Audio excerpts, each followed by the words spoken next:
Okay, what's happening? Word. To your mother. Word to your mother.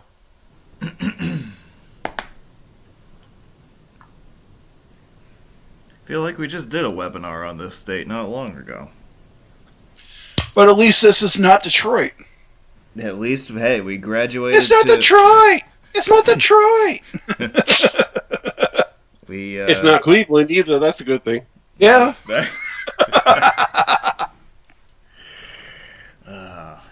Fun times in Detroit.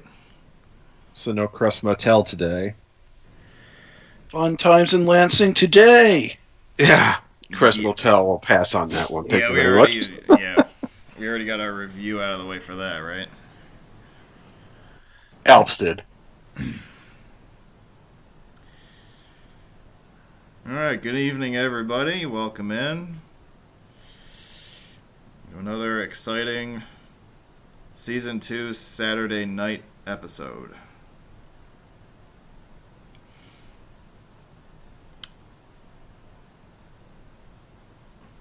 I'm your host. You know who I am. Let's meet the folks who are going to be helping me out tonight.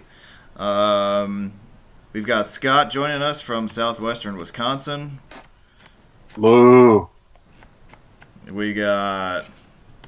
I didn't know you spoke cow, Scott. Although I guess you kind of have to if you live in Wisconsin. We got Doug from Albany area, from Gribble Nation. Boo! My great-grandfather was born in Wisconsin. Oh, all right. I didn't know that. And we've also got Tom from Southern California, also of Gribble Nation.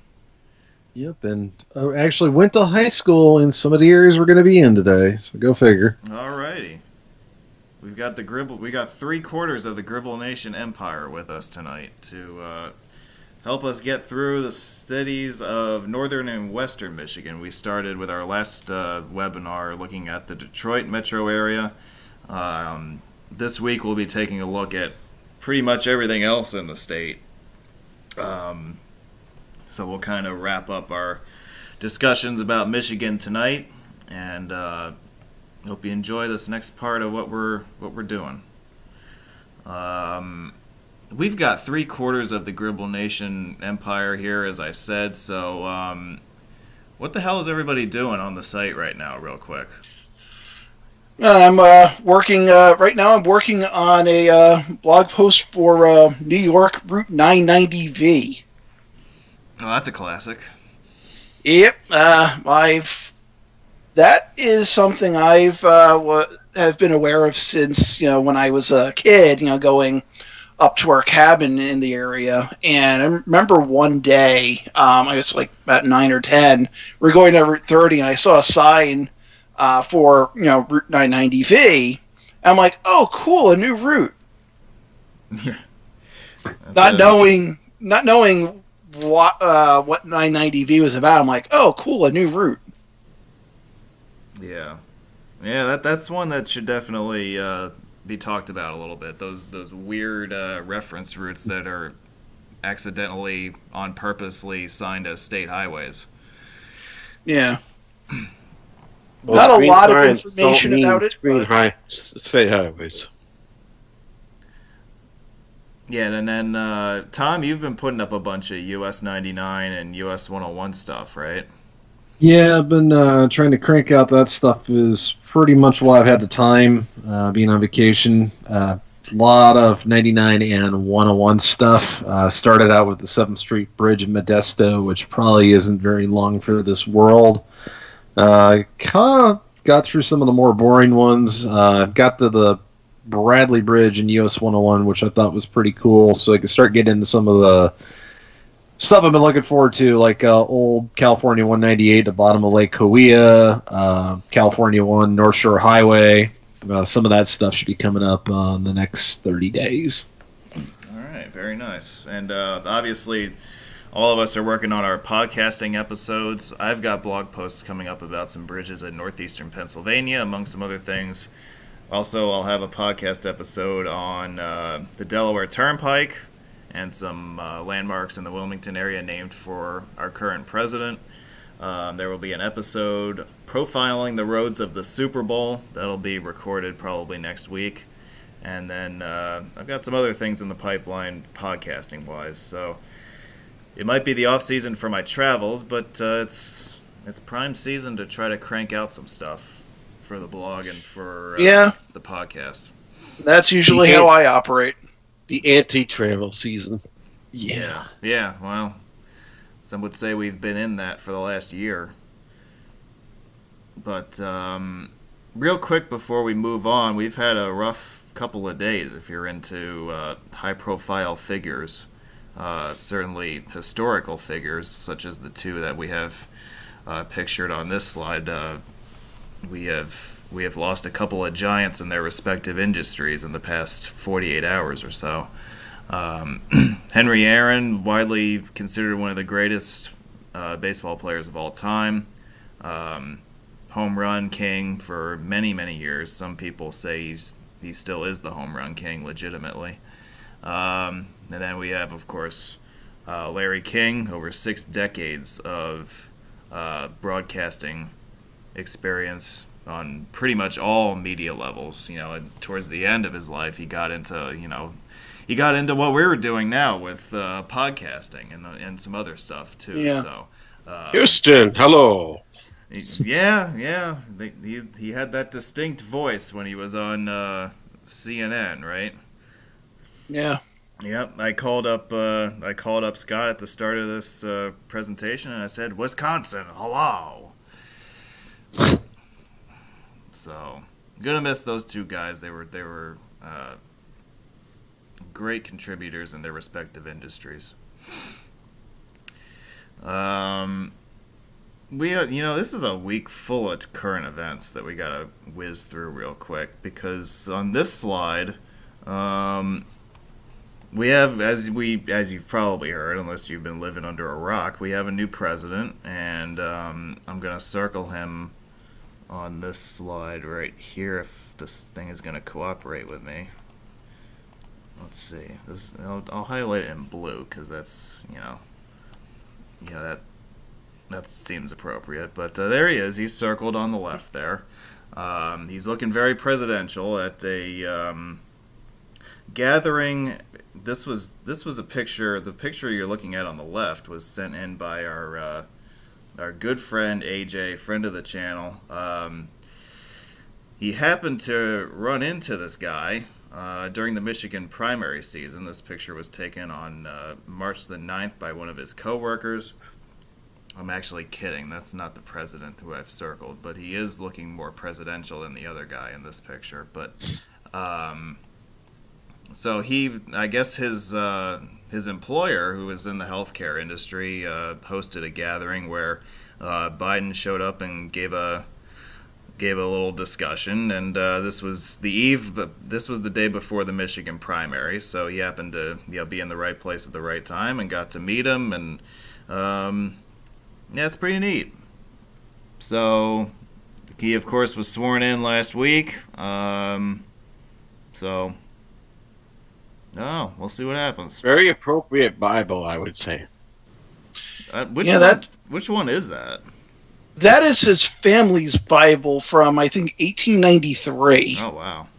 Jeez. I didn't even know. Yeah, so that's been all over Scranton and Delaware, and who knows, it might have been in Syracuse, too. Biden was there for his law school years. Wow. And still has ties to, well, all three of those, all the places he's lived in, he's kept ties with, so. He does, yeah. This roadway gives you wings. Yeah, you like that, right? Michigan's a very politically active state, as it's about as purple a state as you'll find. We'll talk more about that in a second, but I have one last item of business, current events-wise. Guys, make the pitch for your teams making it to Tampa. Green Bay! Buffalo. I asked Bills. I asked you to make your pitch, not tell me which teams you like. We already know which teams you like. think it's going to be for Buffalo and Kansas City. I think it's going to be very close. I think it's a matter of can the Bills' defense stop Patrick Mahomes? Well, he was on concussion protocol last week. So Yeah, but it'd he's be interesting with that one. Sunday. Mm-hmm. It's clear to play. That's good. But at the same time, it's going to be It's going to be a challenge for Green Bay. They've faced Tampa before and lost to them, but I really can't say too much about the predictability of this game. It'll be close because you got good players on both sides. I just can't see Tampa, a warm weather team, going up to Green Bay and beating them in the winter. That's just historically has never gone well. Tampa's kind of predictable with their play calling a little bit. Buffalo, Kansas City's kind of a toss-up because of the Mahomes injuries, but I'm still thinking Kansas City's going to win that one out. Well, I know Bills play the Chiefs, I think, week 6. And the Chiefs won that game, but since then, I think the Bills have only lost one game, and that was with that Hail Mary pass in Arizona. Oh, that's right. Yeah. Forgot about that. Hail Murray. Yeah. and yeah, it's going to be the tail end of a snowstorm in Wisconsin overnight, so it might be a clear field, but it's going to be pretty sloppy too. Well, that's the way Green Bay likes it in January. Precisely. Yeah. I like Green Bay. I just feel like Aaron Rodgers is on a mission this year, and they're going to find a way to win this game. Even if something really unconventional were to happen to get them there, I think they're going. In the AFC, I like the Bills in this game. You just get a feeling about a certain team, and starting in January, I had a feeling about Buffalo for some reason, and they haven't slipped up yet. And Kansas City's the defending champ, but it almost they can be beaten. This isn't last year's Chiefs, so I think the Bills have a real good shot tomorrow. We're going to send Tom Brady home and then follow him. Yeah. Well, anyway, we'll see how our predictions turn out within 27 hours of the taping of this episode. I'm sure we'll all look like idiots by the time tomorrow's games are over. Anyway, Michigan, known as the Great Lakes State, it was the 26th state admitted to the Union in 1837. It's got a population of about 10 million. Largest city and metro area, as we know, is Detroit. The state capital is located in the Lower Peninsula in Lansing. It's very much a political battleground. As we have seen in the past few election cycles, it has become very much a purplish toss-up state, vital to any presidential candidate's ambitions for the White House, as we've seen. Also pretty notorious in our nation's industrial history, particularly in the 20th century, as we get into discussions about the auto industry. And of course, the founding of these different motor companies and the founding of the UAW. A lot went down in Michigan in the first half of the 20th century that really helped shape this country in modern times. And why is it known as the Great Lakes State? Well, it's sandwiched in between 4 of them. As you see, the Upper Peninsula, you've got Superior, Michigan, and then the Lower Peninsula is sandwiched in between Michigan, Huron, and Erie. This is lake effect snow season too, so that's another perk of having the lakes all around you. And this is the Keweenaw Peninsula in the UP. They get, I think, the most snow of anywhere in the continental U.S. because of that the lake effect coming off Lake Superior. If you drive believe- up US 41 up towards Copper Harbor, you pass by this the snow thermometer, which basically will measure the snow and basically tell you, what snow they had last year and the record-breaking snow, which was I think about close to 400 inches in one winter. Wow. Yeah, I think it's about 200 inches on average up there every winter. Quite a bit more than what they get in Pulaski and Redfield and elsewhere in eastern Oswego County, New York. Mm-hmm. Which is what I'm familiar with. Yeah. Well, yeah, you went to college there, so yeah. So you know that very well. I always forget that town's name is pronounced Pulaski. Yeah. Yeah, that's one that I've never gotten the hang of. But these cities in Michigan, I think I do have the hang of as far as how they're pronounced. We've got these few cities which we'll be profiling tonight. We have Grand Rapids in western Michigan, the second largest city in the state. Known by the nickname of Furniture City due to its significant development as a furniture manufacturing hub about 100 years ago. Lansing, as we mentioned, is the state capital. As we'll see, it's kind of a crossroads for the state, at least in lower Michigan, as far as where a lot of different highways converge. And usually in those highways, especially the ones that involve a 9 and a 6. And East Lansing is the home of Michigan State University. Yes, it is. Flint, as we kind of teased earlier, is the birthplace of the UAW, known as Vehicle City for its prowess in the automaking industry. And it's also the hometown of Michael Moore, who rose to national and international fame with his documentary in the late 1980s about the downfall of the Flint auto industry named Roger and Me. And, of course, Saginaw is also there. It's also there, but you got the Zilwaukee Bridge, as you saw last week. Yeah, they have a Ontario Hockey League team in Saginaw. Oh, they do? Okay. Saginaw Spirit. Nice. Now you guys wonder, there's more small cities that are not on interstates around Michigan. Don't forget, like Marquette. That's the largest of the cities in the UP. So it's like UP is kind of like forgotten about when it comes to cities. And there's other cities, even the Lower Peninsula, like Kalamazoo. Yep. Bay City, Midland, Muskegon, Ludington. Battle Creek. And the list goes on. Of course. Yeah, Battle Creek is the only is home to the only 3DI that I still haven't driven in Michigan. Yeah. It's one that. And that's where Kellogg's comes from. Yeah, that's true. Anybody want some cereal? I'm good. Wasn't the sanatorium located there too, if I remember right? I don't know. I've spent some time in Battle Creek. Yeah. Went to there was a road meet there a little over 4 years ago, and I drove out there after seeing a Red Wings game at the Joe Louis Arena. Mm-hmm. The old Joe. Yeah, I went there the last season before they closed it.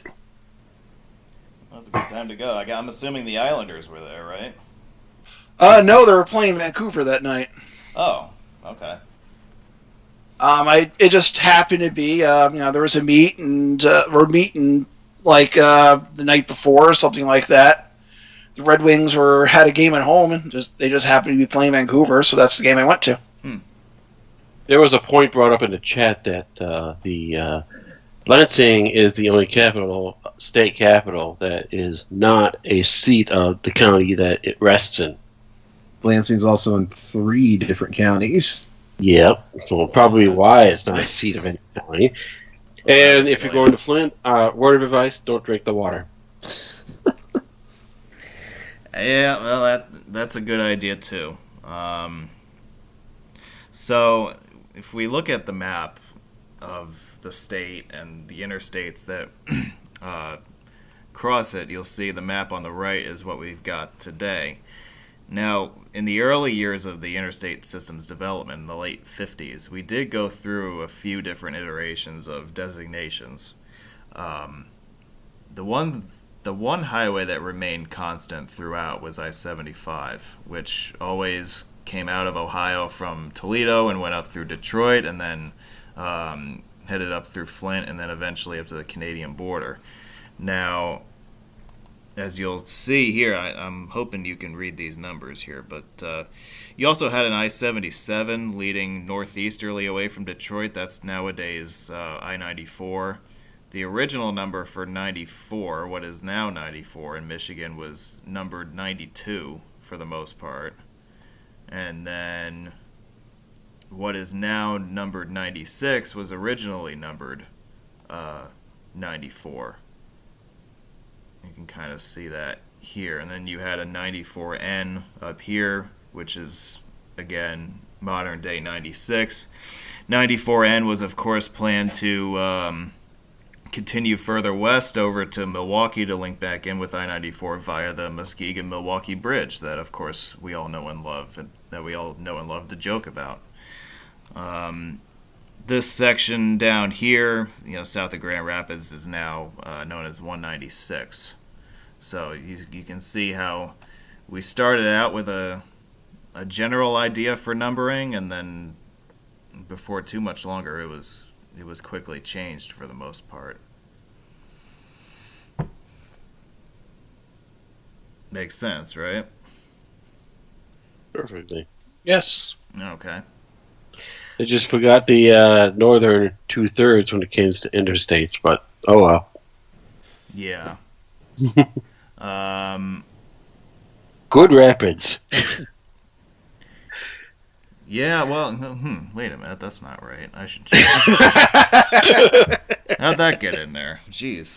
Somebody's been messing with my slides behind my back here. Yeah, you got some guy typing up that Alps loves Jim Harbaugh, and now they're saying it's Good Rapids. I don't know what's going on. I gotta change the password on my computer. What happens when they abbreviate Grand as GD? Yeah. Yeah. Insert letters here. Yeah, so Grand Rapids Metro, as you can see on this map here, we've got two interstates here that you can easily tell exist. There's a third one that is not so easy to tell, but we'll talk about that one in a second. There's also US 131, which runs more or less due north-south through the metro. You've also got the M6 running along the south periphery of the metro as a bypass. No, that's kind of it for this part of the state. Now, historic maps, like let's look at a couple of these. These are from the early 60s. You will notice, there it is up here in the upper left, there's an I-296 sign on this map. Applied to what is now the US 131 freeway through the city. Somebody forgot to sign it. Yeah, we'll talk about that. Something happened there. But you can see the original numberings here in western Michigan are also noteworthy here because the Grand Rapids to Muskegon section has been renumbered 196 in the early 60s. And the section leading from Grand Rapids down towards Benton Harbor was numbered 96 initially. As we'll see, those numbers are going to flip in the coming years. So 96 will instead head off to Muskegon as it is today. And if we go to this slide, you can see that those two numbers have in fact flipped. This I believe these maps are about a few years later than the first slide that we had. Again, you still see a 296 sign in Grand Rapids. Now you have 196 going through town down here, 96 bypassing town to the north. So that's the progression at that point. US 16's gone also. Yeah, when did that go away? I think that was early 1960s. Yeah, that probably was crossing at the Lake Express Ferry for all we know. Yeah. Total guess. I haven't looked it up, by the way. I don't know. Have somebody in the live chat look it up. We're trying. See, I don't know that people can really tell. I don't know that Michigan DOT can make up their minds, because on this slide, we've got Gurr Rapids, as if it's like, it's like an angry city. Yeah. Angry Rapids. Yeah. Gurr Haven too. Yeah, so I don't, is there like one generally accepted, way to write Grand Rapids on a sign, or are there like 16 different versions of how to do it? Because there doesn't seem to be much consistency. But anyway, it could be also depending on what font you use. Yeah, but it doesn't seem to, that the font doesn't really matter. They're still writing it wrong. That is true. So in the Grand Rapids area, 96 bypasses the city itself to the north and the east on its way between the Lake Michigan shore in Muskegon at US 31 and the state capital region over in Lansing. Pretty nondescript highway, really, for the most part, across the state. It doesn't really pass through any of the major metro areas itself. It stays outside of Grand Rapids and it stays outside of Lansing. So there's really not a whole lot to see along the way. Access to Gerald Ford Airport is provided off of this highway, which is the largest air hub in western Michigan. Didn't Gerald Ford basically trip going down an airplane staircase when he was president? I think he did. Was that him?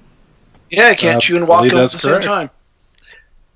I also appreciate the fact that you use the right font when you put in the right I-96 in your slide.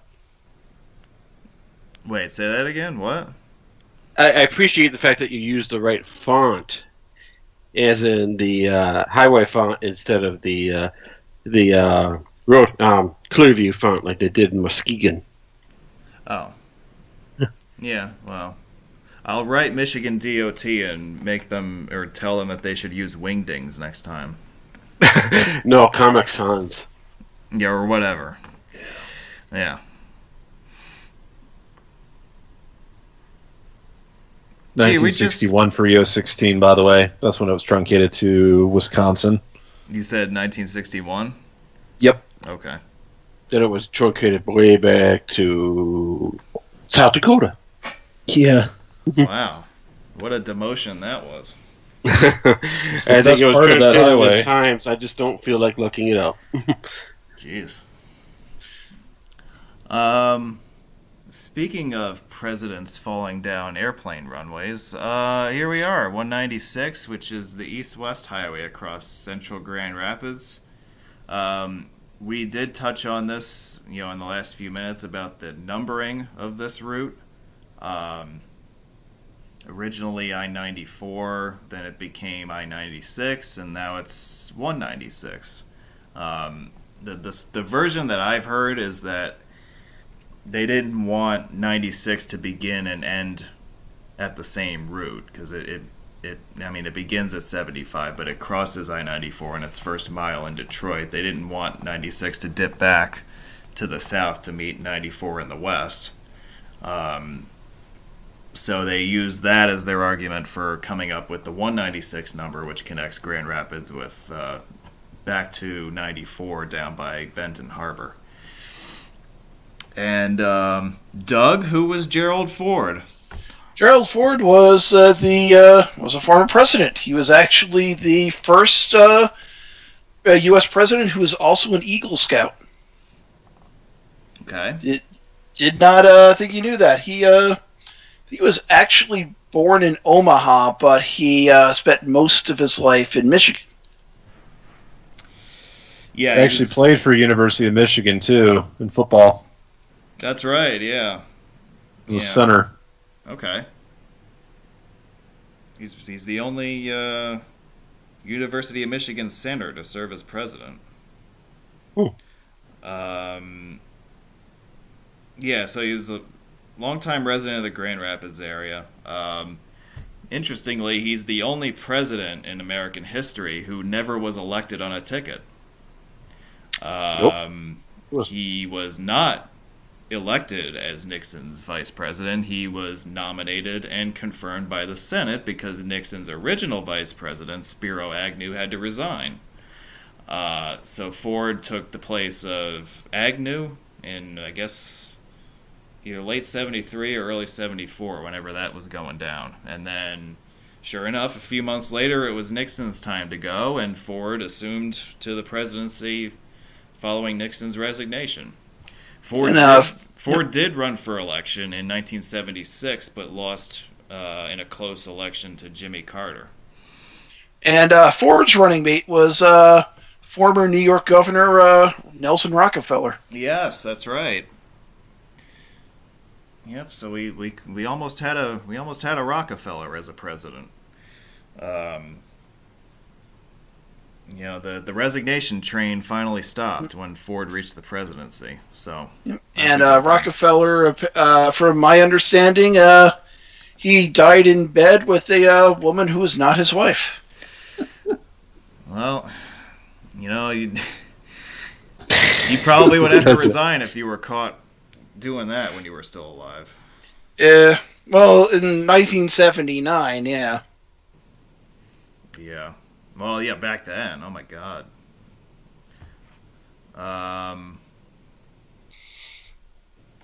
The diverging diamond stack interchange. Yes, let's talk about that, shall we? Yes. Let's spend the next hour dissecting that because that's everyone's favorite interchange in the state, I think. Now, you will not find Interstate 296 signs anywhere in Grand Rapids. No. But I can assure you that this road is out there. You just have to kind of know which road it is and what segment of the road it is. The interstate number applies to the north-south US 131 freeway between its interchanges with I-96 and 196. As it is, of course, unsigned, although I don't know if it ever was actually signed. It may have been for a little while, like up until the 70s. But the signs disappeared. I think that Michigan DOT didn't want to sign it because it was going to cause confusion with, here's the key words, confusion amongst motorists. Because all 296 is, or all it ever amounted to, was a strict overlap with the well-defined US 131. So they probably didn't see much of a reason to sign it in the first place. They really didn't take any lessons from Wisconsin, who ultimately didn't erase 894 when it got overlapped completely by I-41 and US 41. Yeah, right. For what it's worth, Dan, I'm not seeing any historic photos of a 296 Shield. Yeah, I mean, if it was signed, it was very early on. But, long before the road geeking hobby came along, they got rid of all the signs. And US 131 is part of a longer freeway that runs from Cadillac down, I believe, just past Kalamazoo. About 10 miles past before it degenerates into a two-lane road before going into Indiana and fizzling.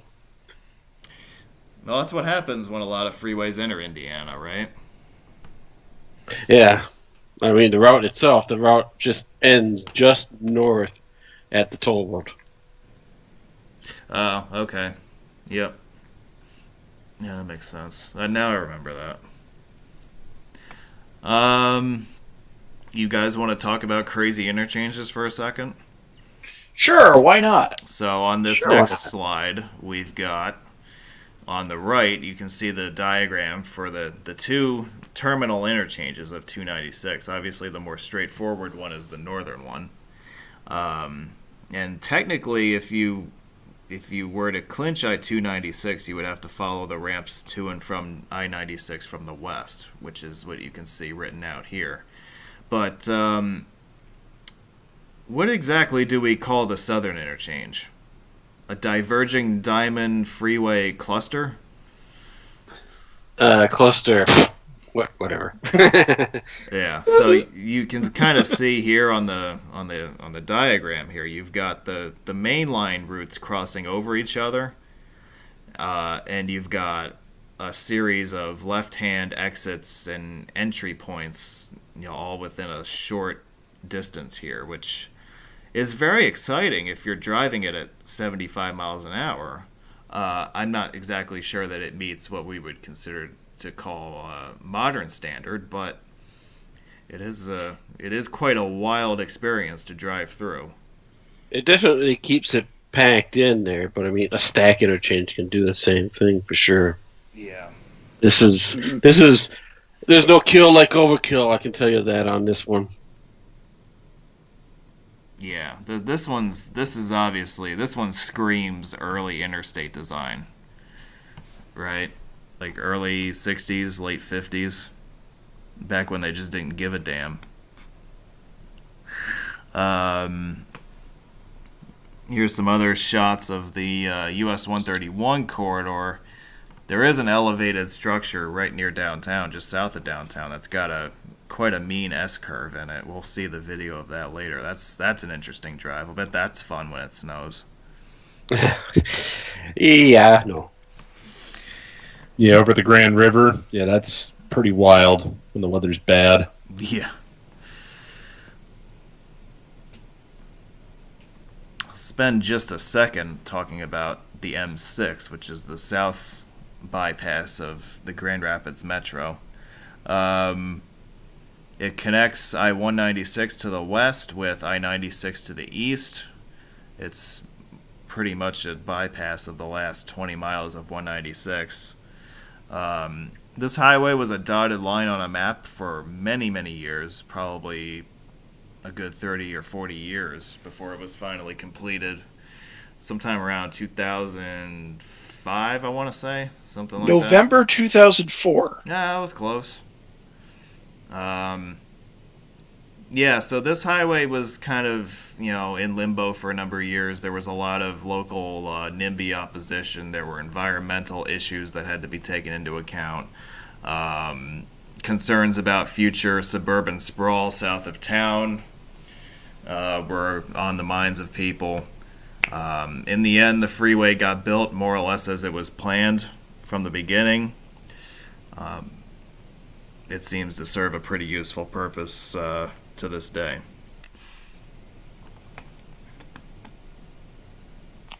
And that's all I'm going to say about Good Rapids, or whatever you want to call it. So, let's move on. We got other cities to cover tonight. Let's talk state capital for a second here. So, we have everybody's favorite interstate overlap happening right here on the left side of your screen, where two mainline routes with 6 and 9 in their numbers come together.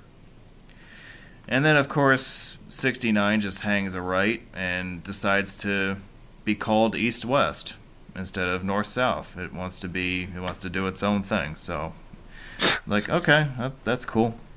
It departs to the southwest towards Indiana. Of course, 96 is coming from Grand Rapids from the west and is coming from Detroit in the east. We also have a single 3DI to talk about in Lansing. That is 496, which I'm going to highlight in blue right here. And there's also, again, in Grand Rapids we had the US 131 north-south freeway. In Lansing we have US 127, which serves a pretty similar purpose. There's a pretty nasty curve there too, right on the Red Cedar River. Yes, there is. 496. Yeah, that caught me by surprise once. So that's kind of the overview of Lansing.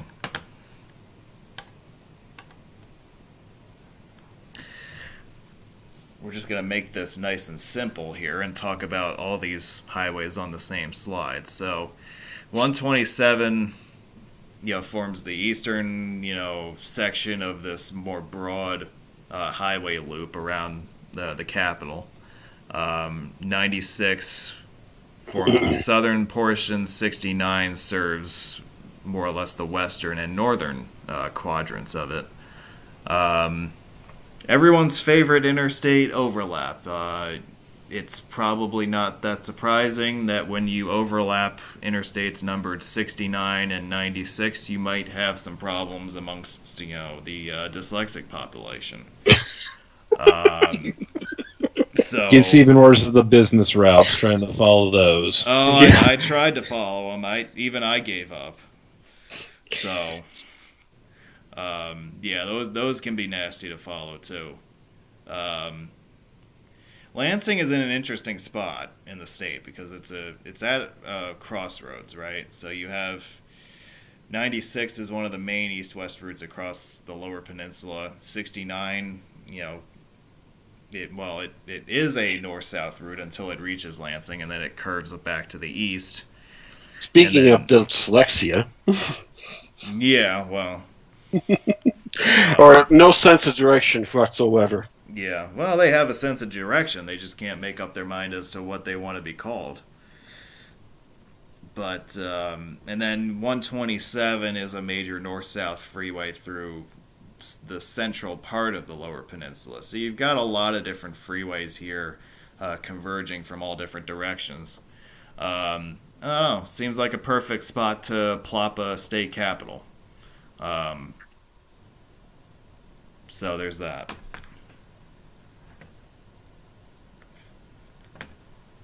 Tom, you want to give Lansing a plug? Yeah, they actually lived in the Lansing area for quite a while in the late 1990s. It does have some pretty unique things going on, not just with the freeways. We kind of obviously highlighted some of the big ones, but you got the Capital City Loop, which I believe is Connector 496 in MDOT's inventory.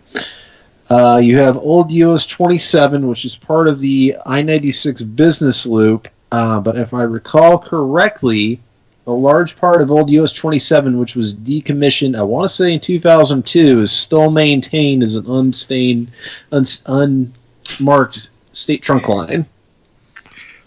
Unstained, indeed. Yeah, exactly.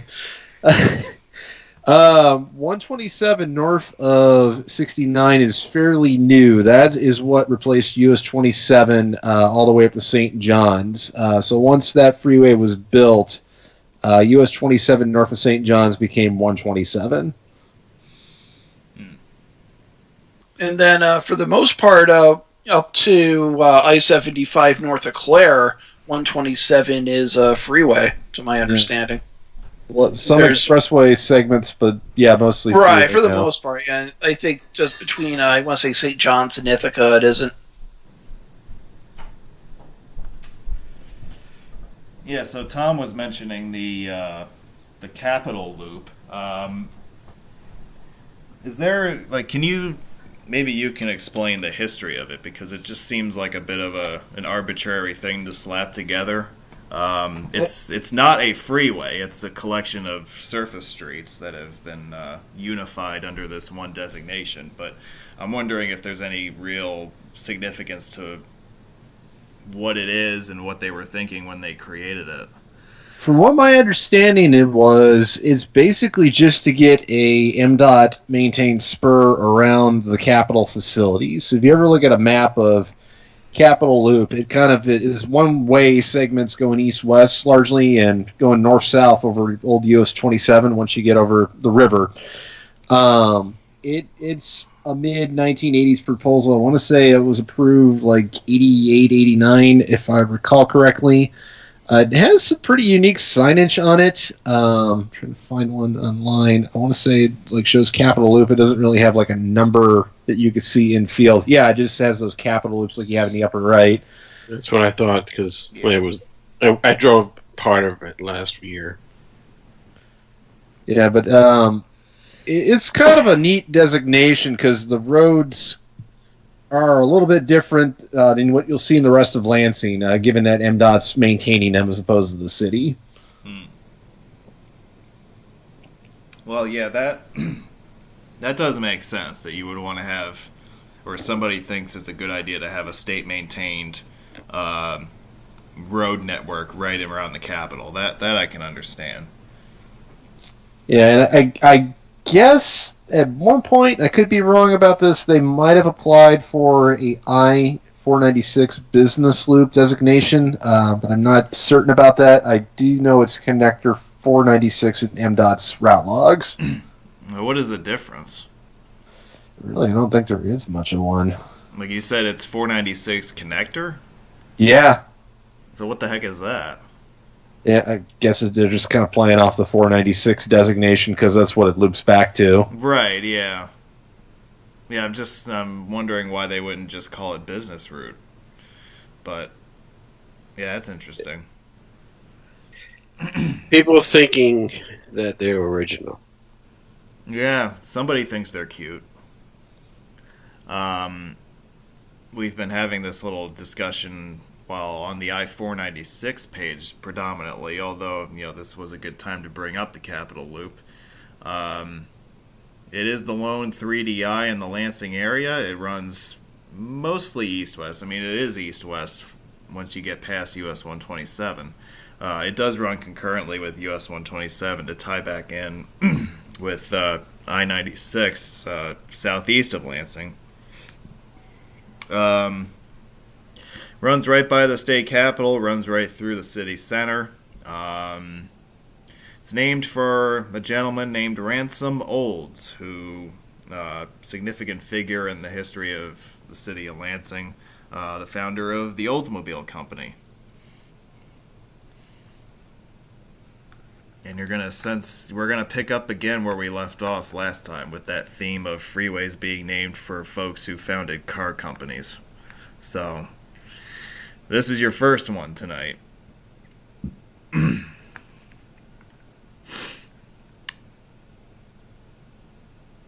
a couple more pictures of that. Before we move on to Flint and Saginaw, I have been intentionally ignoring the folks in the live chat who have been bringing up I-73. That's one of those subjects that I just don't want to bring up. But should we humor these people and tell them what the hell I-73 is supposed to do in Michigan and what it's never going to actually do? It's supposed to follow 127. It won't ever happen, though. Well, yeah. At least I don't think so. Yeah, I mean, because the 73 is one of those highways that just brings up controversy wherever you go beyond the point where it ended in North Carolina. I-73 is a LSD inspired dream. Yeah, probably. Makes you want to take a trip, doesn't it? Yeah. And it actually kind of makes sense for Michigan to have that number, but like anywhere else, it's all over the place. Yeah. So, well, that's how they can justify that it fits within the grid, right? Yes. Right. Yeah. Just like I-99, but that's a different state. Of course, down in North Carolina, where I-73 actually is signed, they would even sign people's driveways as an interstate if they could. I fully expect Adam Prince's driveway to be signed as Interstate 973 in the near future. Yeah. Because that's how North Carolina likes to roll. But yeah, so 73 in Michigan is mainly following US 127, right? Yeah. Pretty much. Just kind of following the established freeway grades or expressway grades to the middle of the state. Yeah. So it's not really bringing anything new to the table that isn't already supplied by existing infrastructure. No, I honestly, like, even some of the freeway, say like some of the expressway segments of 127, they probably don't need to be upgraded to a freeway. That's just my personal opinion, have been driving them hundreds of times. It gets pretty sparse north of Lansing. Yeah, yeah. Lack of traffic thereof. Yeah, it really drops off once you're north of Lansing, once you're north of Grand Rapids, north of Saginaw / Bay City. There's not a whole lot up that way that demands a second north-south interstate. Certainly not. So, but anyway, we've arrived in Flint and Saginaw, everybody. So here's we have our two cities, which are about 20 miles apart along 75. You can see Flint on the left, Saginaw is on the right. We have a couple new 3DIs to talk about in this segment. And there's that number again, 69. Woohoo! Nice. Everyone's favorite. I do have a couple of historical maps of the Flint area I'd like to share with you first. This one on the left is from, I'd say, the late 60s, I think. Yeah. And you have 475 as a dotted line for the most part. 69 was not signed through here originally. Maybe we should bring that up for a second, Tom. That 69, it was originally supposed to end at 94, and then they extended it to Lansing, and then they extended it again out here to Flint, and then they extended it again to the border, right? Yeah, take advantage of Port Huron being such a major entry point from Canada. Yeah. I consider I-69 the NAFTA highway. Well, that really is its stated intent, right? Mm-hmm. Yeah. So And when then once you get to when Arkansas finishes their segment in 100 years, that's what. And then once you get to Port Huron, you're less than 200 miles away from Niagara Falls. Yeah, right. Because once you get over the bridge into Ontario, you're right on the 402 there, so you can just fly right up, right up through southern Ontario there. Yeah, takes a little like 3.5 hours, 3.5 hours to get to New York or Toronto from there. So sure. Yeah, we day tripped at one time from Port Huron to Niagara Falls and back. I think it was actually during our honeymoon. In the winter, it was actually relatively easy to do because everything's so compact. Niagara Falls is the place to honeymoon. My parents took their honeymoon to Niagara Falls. That's a popular spot. Yeah, at least the Canadian side is. So we talked pretty extensively about 75 on our last webinar episode, but it's worth talking about some of the stuff in the northern part of the state this week. Yes. This is the main highway connecting Detroit with Flint and with the Upper Peninsula. We mentioned a couple minutes ago how the traffic does drop off quite a bit once you're north of the Saginaw area. Between, say, Bay City and Detroit, it's a pretty busy highway. It's one of the busier highways in the state, I would say. But once you get north of there, it drops off pretty quick, and that's one of the reasons why you can legally drive 75 miles an hour on I-75 for a good part of its length north of Bay City. That is correct.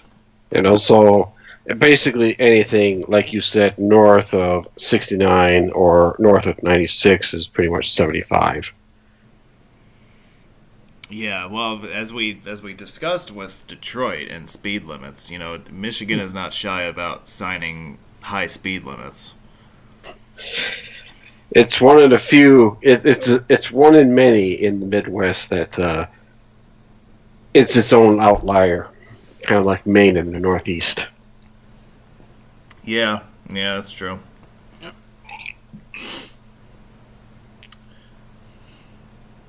Oh, look, Zilwaukee Bridge. There it is. And as I think I mentioned this before, maybe on the last episode that we did, but the Michigan trip was really the first one that I was able to bring the drone with me on a big trip. So these pictures that you see on this slide are brought to you by quadcopter model that now somebody else in this chat has one. Mustang, this is Maverick requesting flyby. I hope you enjoy it. Don't crash it into a tree. All right. Don't make us look bad. No, have fun with it. We mentioned 69 when we were talking about Lansing. So, of course, a north-south highway that passes through Lansing will, of course, turn due east and go through Flint. You know, that's a perfectly logical thing to do.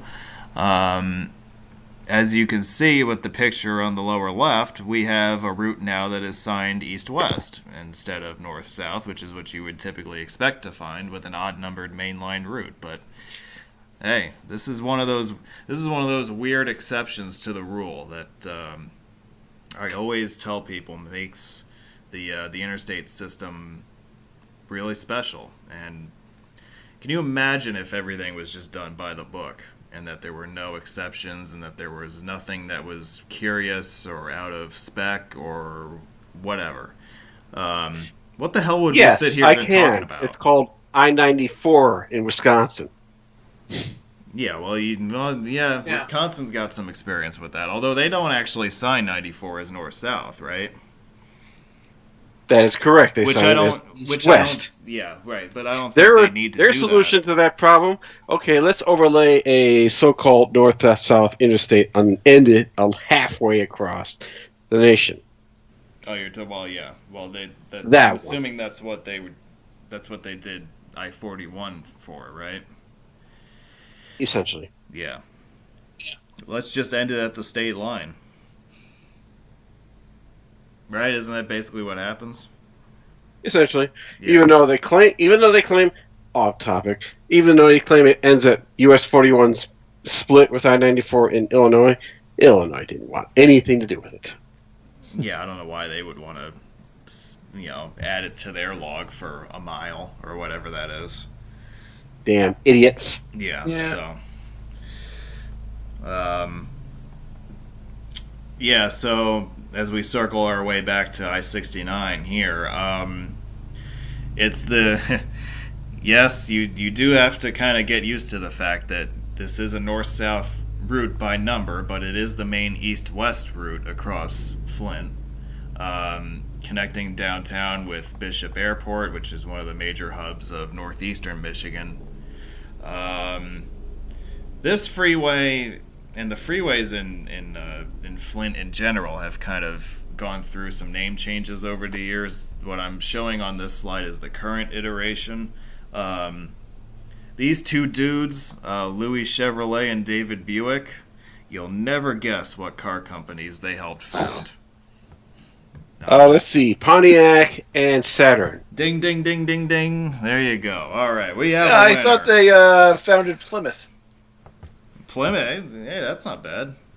Yeah. No, that was a Humvee. Yeah. So these two dudes have their name on this highway. That's the story with those guys, and that's all I have to say about that. So.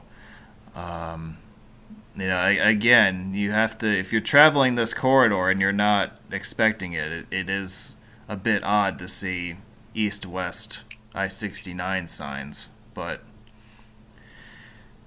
people complain about that. It is what it is.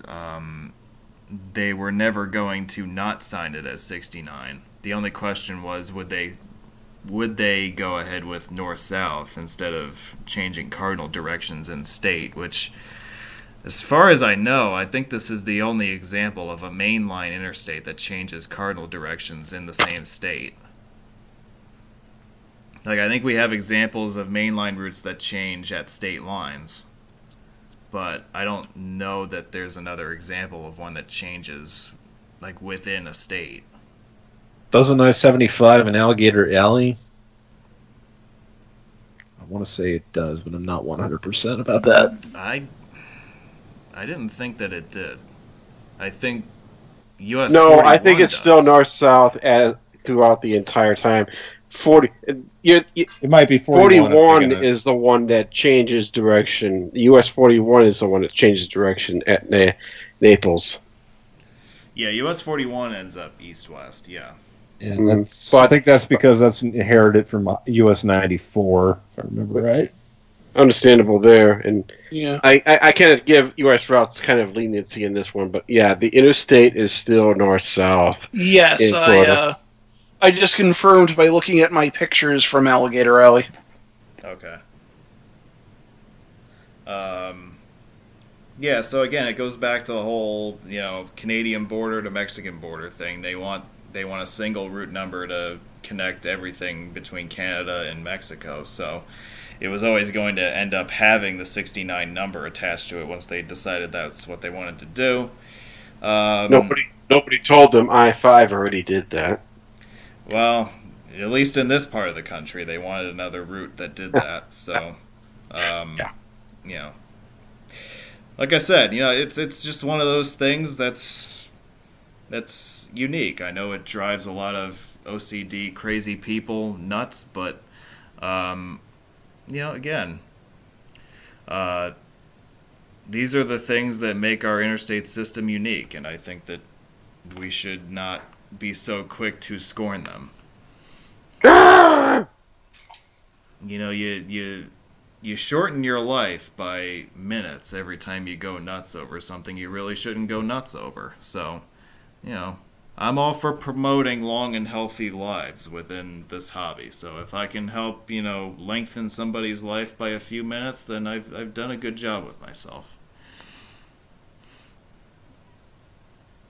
I'm glad you guys are so vocal in your support of my cause, but anyway. I got to thinking about I-238, and I just kind of had a moment there. Okay, that one's fair. You can go nuts about that one if you want. I'm okay with that. 475, the other north-south highway through Flint. This one goes right through downtown, whereas 75 stays to the west of downtown. This highway, if you ever drive it, you might discover that there's not much company on the highway. And when this highway was built in the early 70s, the population of Flint and its surrounding area was 2 to 3 times what it is today. So it was a freeway built with a certain amount of traffic volume in mind that just isn't there anymore. Fizzle. Must have been all the lead in the water that scared them off. Yes, I know that was the single most significant thing that's ever happened in the last 30 years in the city. All the auto plants closing down, and everybody just exits after that. And I think they left after the Flint Tropics played basketball. Yeah. Oh, I forgot about that. Jeez. Flint Tropics? Yeah. I think it was a movie with Will Ferrell. Yeah. I can't remember the name of the movie, but that really got out of hand. Semi-pro. Yeah. Semi-pro. Yep. This freeway has the UAW on its name, United Auto Workers. Flint was home to one of the more significant labor conflicts of the 20th century. The Flint sit-down strike, which took place over about a 6-week period, and it resulted in the legitimizing of the UAW amongst both GM and the workers of the plants in Flint and also nationwide. Tom, is there anything I should add to that? No, that's about what happened. It gets pretty interesting come the 80s, though, with Flint, Roger and me, the city losing half its population, and you kind of build up to today where, you have the whole water crisis. It's just not a good situation in the last half century with Flint. Yeah, it's had a very interesting up and down history, especially the last, 100 years or so.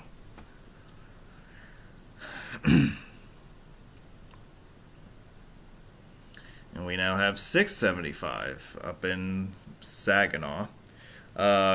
This is a short loop highway that goes into and out of downtown. Again, 75 does a good job of avoiding major urban centers, and once it gets north of Detroit, in this case, 75 stays east of Saginaw, whereas 675 loops into the city on a short freeway.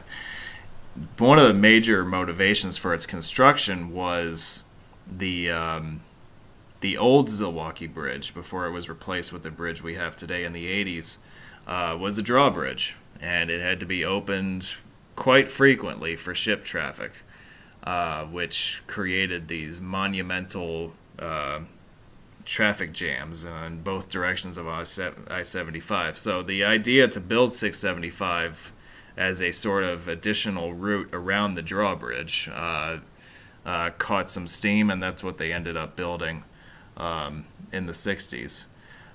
This is an urban freeway for most of its length, and it is signed at 70 miles an hour. And when you drive it legally at that speed, it's a fast drive. But that's why I enjoy it so much.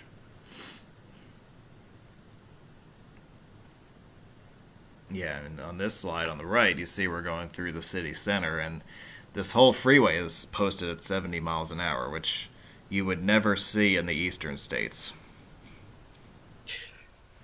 Nope, but you definitely would see them in the western states on occasion. Right.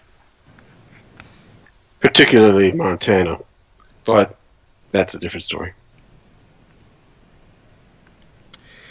All right, we've arrived at everyone's favorite peninsula in the state.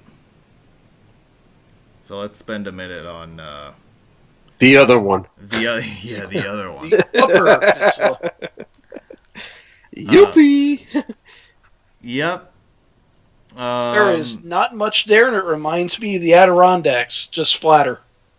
Yeah, exactly. It's all forest. So there's just the one interstate on the UP. It's I-75, and it connects the Mackinac Bridge with Sault Ste. Marie at the Canadian border. This is again a pretty desolate section of highway. Again, it's posted at 75 miles an hour.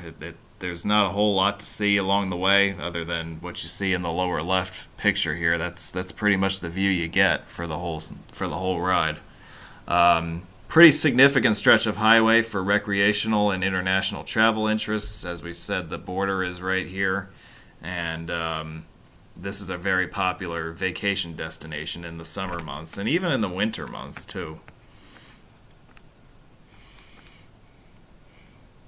And somebody was asking me, was it last week or the week before, about signage at the upper end of I-75 in Sault Ste. Marie, and well, here you go. So they have the I-75 end sign, and they've got back in 1996, they didn't have this Canada with two down arrows. They had a sign in the middle of the median, which didn't have the Jersey barrier at the time, that said straight through. All right. Well, that's correct too.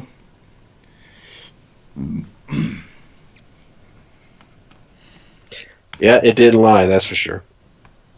Yeah, and again, as a quick refresher, Michigan doesn't like to use the word toll; they use the word fare. His last exit Sounds before fair. It is fair, Yeah. Let's talk bridges for a couple minutes. Yeah, what about bridges? Sault Ste. Marie's got a couple of them that we should mention, and it's convenient enough because they're right next to each other. We have the rail bridge, which was built originally in 1887. It's been expanded and modified on multiple occasions, specifically the addition of the movable spans. The double leaf bascule span was added around 1915, and the vertical lift bridge, the more modern looking span, was added in about 1960. The road bridge was completed in 1962. It is, again, the north end of I-75. It connects the two ends of Sault Ste. Marie between Michigan and Ontario. Why build bridges here? Well, we have something called the Soo Locks and the St. Mary's Canal here. This is the east end of Lake Superior. This is where ships enter to head southward into Lake Huron. So the locks bypass a change in elevation point within the St. Mary's River right across from downtown Sault Ste. Marie. It should be noted that there's a bridge walk for both of the major bridges of the Upper Peninsula, but the one for the Sault Ste. Marie is at the end of June every year.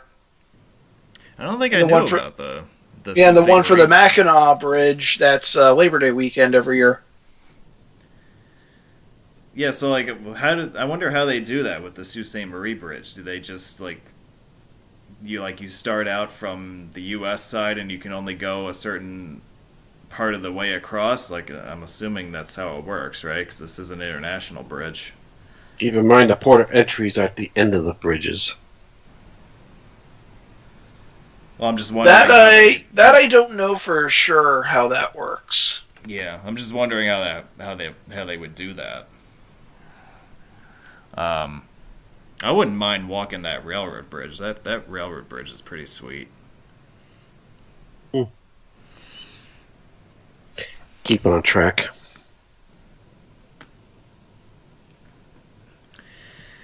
Yeah, so you've got, these pictures are obviously from the American side. You've got two main channels here in the foreground going into the locks. There's also a channel in the background on the Ontario shore. And there's a set of locks on that side also. I believe the locks on the American side are the preferred or the primary locks. But you do get a decent amount of ship traffic going through there between Lakes Superior and Huron. The bridge. Yeah, there really isn't, I mean, this is the Queen Bridge of Michigan, no doubt.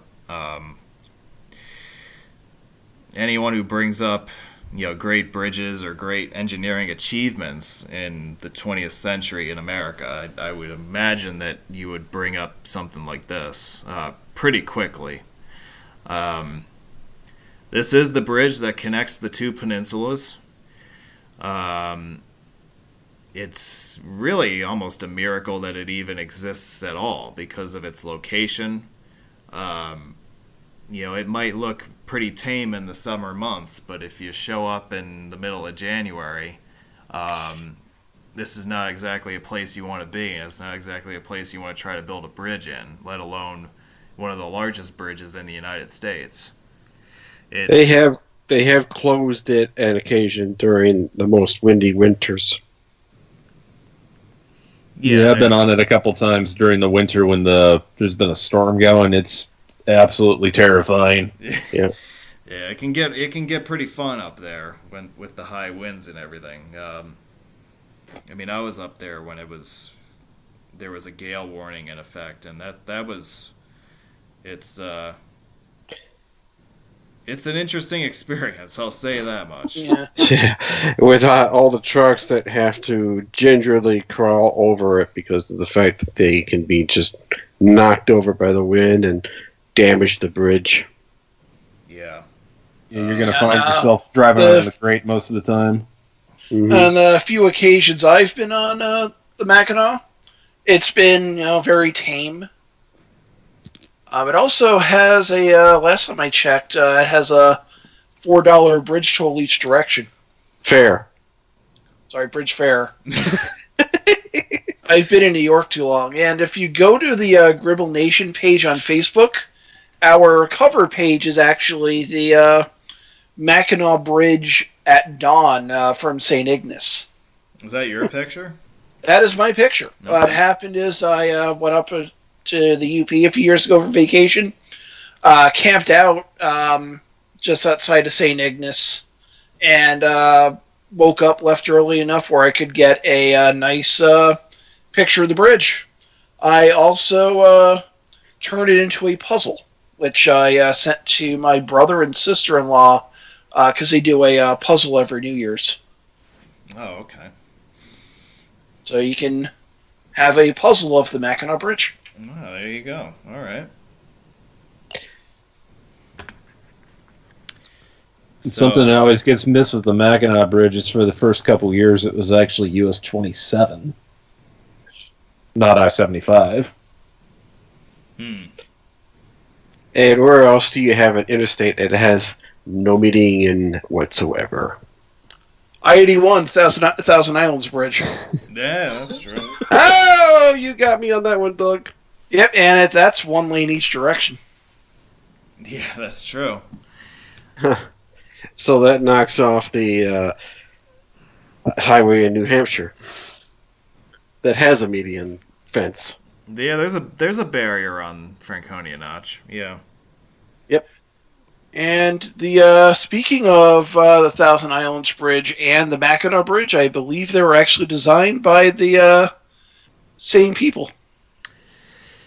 Yeah, same chief designer, a gentleman named David Steinman. We talked about him if you were with us for our Hudson River Bridges presentation. Prolific engineer from more or less the first half of the 20th century.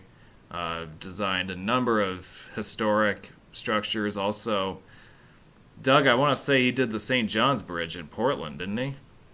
I believe so, and I think Deer Island Bridge was another one. He did not do the Tacoma Narrows Bridge. No, which was a great career move on his part. Yeah. That's the first one you're talking about. The first one, yeah. Yeah. Yeah. The old Galloping Gertie. Yep. So yeah, this was his crowning achievement in his career. It's interesting how Steinman went out with his best creation, and his professional rival Arthur Rahman also went out with his single greatest achievement at the end of his career too, with the Verrazano Bridge. But this one, it's a massive structure, and you don't necessarily realize it because it's so far out in the water that it doesn't necessarily strike you as being all that big. Like, these pictures were taken from the North Shore, so you're about 2 miles away from the superstructure at this point, and it's only when you really get up close with it that you realize just how big it is. The towers are over 550 feet tall. The center span is 3,800 feet long. It was the single longest suspended structure in the world, if you add up the distance between anchor points. That was a record that stood until very recently. So this was just a monstrous bridge. And again, built in a very hostile environment. The engineering, just to be able to create the means and methods that would make it possible to build a bridge of this size, presented a lot of challenges. So, if I recall correctly, there's some pretty substantial depth right below the bridge in the strait. Yeah, it does deepen out. Yeah. Yeah, but I mean, you're talking about a body of water that's about 5 miles across. Yep.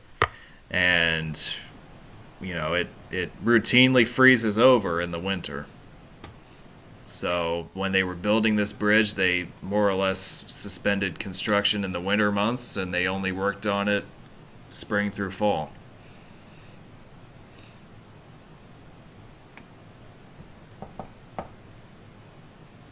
I think that's a good stopping place tonight. So, we've made it. If anyone has any questions they would like to ask, now's a good time to bring up anything. Choppy waters. Yeah, as I said when I was here, there was a bit of a gale going on. Yeah, so I had to get a few pictures of that before I headed back south towards civilization. But if anyone has any questions about what they've seen tonight, or really anything Michigan related. If you want to bring that up, if you want to bring up stuff from Detroit that you saw a couple weeks ago that you want to talk about, that's, I would say that's all fair game at this point. But anyway, so there's that, and then... Why can't the Lions win? Does anyone want to answer that? Tom, because you want to the answer Lions. that? Ford family. The Ford family. Yes, They Tom need would to sell the like. team. Tom would like to spend the next 2 hours answering that question. Oh, that's not a 2-hour answer. That's a simple one. They haven't done a damn thing since '57. Like that's the root cause of the problem. Get rid of the owners. And the thing about the Lions was that, and there's actually a long Buffalo Bills connection. Ralph Wilson, who was the original longtime owner of the Buffalo Bills, before he became owner of the Bills, he was actually a part owner of the Detroit Lions. And for there's a long-standing tradition that the Bills and Lions play a preseason game because of that connection. Huh. Oh. All right. That's a waste. Don't you want to measure For the yourself? Bills, that is. Well, don't you want to it's measure preseason. yourself against good competition? Yeah. So Well, that means in the Lions' preseason championship year, they beat the Bills. That was the year they went 0-16 in the regular season, by the way, if anybody's wondering. Oh yeah, they went 4-0 in the preseason, right? Yes, and I did have a preseason champions shirt somewhere, and it might be in the house. I haven't found it yet. Are you sure you didn't burn it? And no, that was the other way I around. made the trip across the country. The Bills played in Detroit one time because of a brutally harsh snowstorm that buried. It could have been Ralph Wilson Stadium at the time. It could have been New Era Field, and it buried Orchard Park. Yeah, the Bills were Rich playing Stadium. the Jets. I think so. Yeah. Yeah, it was Bills Jets, and they had to move the game to Detroit because everyone in Buffalo was snowed in for a few days. Like 7 feet of snow south of the city. Yeah, I think the stadium was buried in about that much snow. There's no way that they would have been able to open the stadium. So Try driving through that. yeah. You're not going to get very far at all. Unless you got a snowmobile. Right. Which I know people from that area who have them. It wasn't even uncommon in Michigan to see people use them sometimes. I could see it. Yep. Yeah. Way back when you could just snowmobile over wherever. So you see our next Saturday presentation. We're going to say goodbye to Michigan, and we're going to say hello to West Virginia in earnest. That segment of Season 2 is going to kick off next Saturday. We'll give you a virtual trip along, I think, what is the general consensus favorite ADHS corridor in West Virginia, Corridor H. We'll do that next Saturday. And for the love of God and all that is holy, please do not watch us tomorrow because we don't have a show tomorrow for you. Because, we're all distracted with football. So, watch some football. Yep. Go Bills. Go Packers. All right.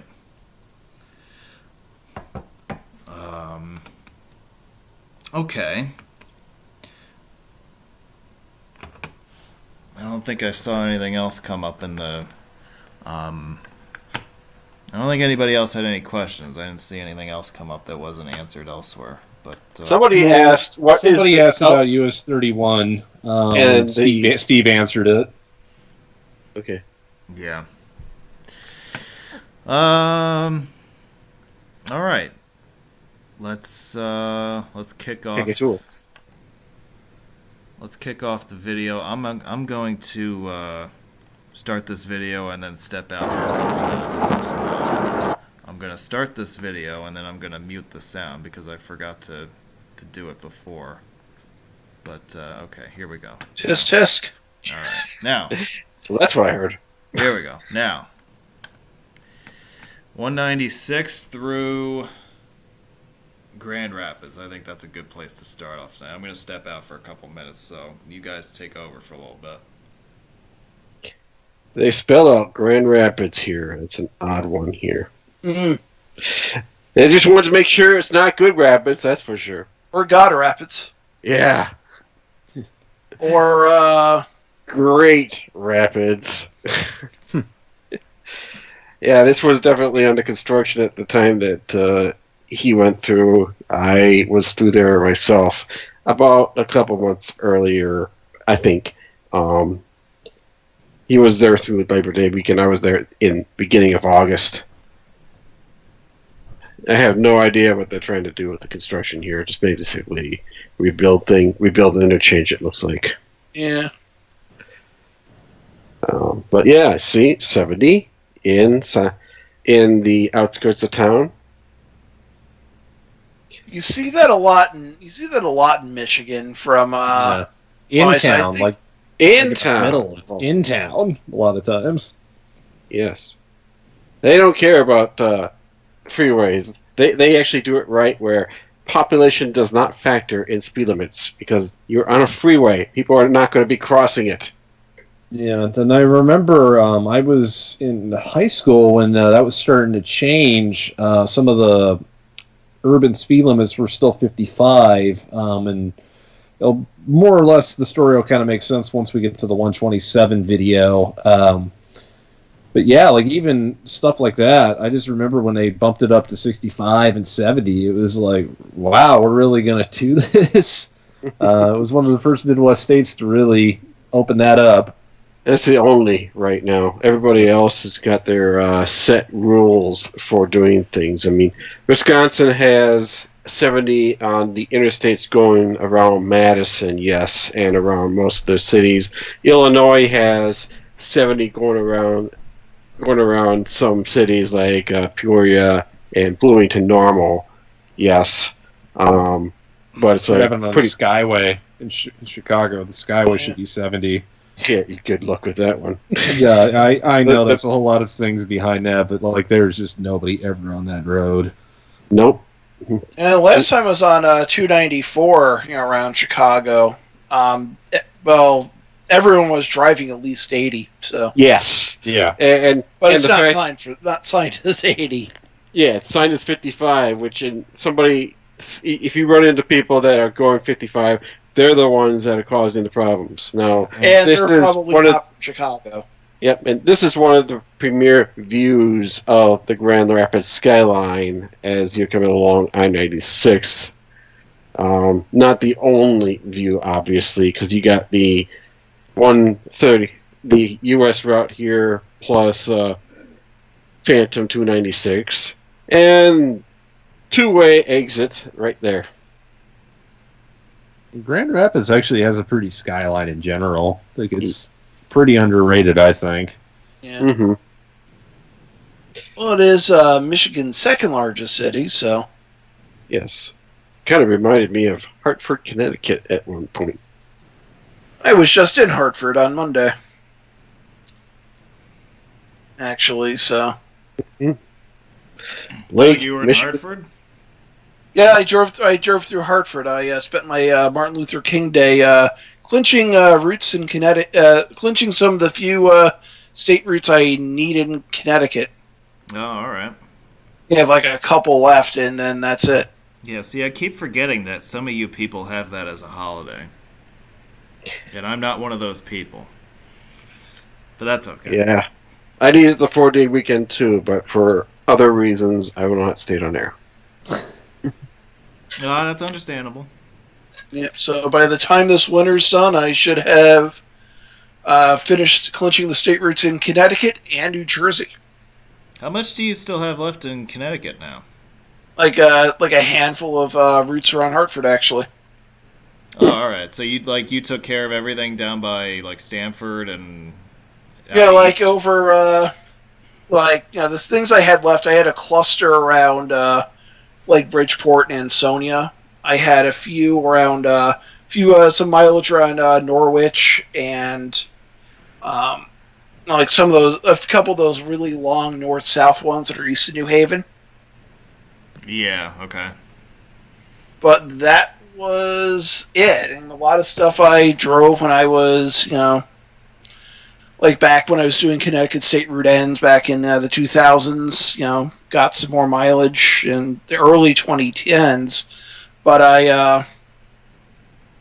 and I had clinched 11 CT11 quite a bit earlier to answer that question, but just kind of I put Connecticut to the wayside for a few years, but now it's like, oh, let's just basically rediscover Connecticut, so to speak. Yeah. And for state routes, I have finished clinching the state routes in New York, Vermont, New Hampshire, and Massachusetts. So I'll be adding to that list. Yeah, I probably should get back out to Connecticut myself. I know that now that I've got the drone, I have some stuff I want to get to out there. There's the stack at 9 and 84. Well, yeah, that's to get to. Right. That's kind of chief among my to-do list items. That'd be an interesting one to get a more aerial perspective on. Also, I kind of want to revisit the end of 11 with it. Yeah. That'd be an interesting spot to take it. Because I know Steve has hiked Route 11, or at least up on the bridges. I don't know if you can still do that today, but I know he has done that, and at the very least, I could fly up there. But we were talking for a minute ago about phantom interstates, and here's everyone's favorite phantom Michigan interstate. Boo, boo. Maybe not such a maybe that not that type of boo. Maybe more of an eek. Yeah. Yeah, and you do get a pretty good view of the Grand Rapids skyline from this approach too. It is a nice looking city. Yet I'm sure AJ would approve of that. Would approve of me saying that.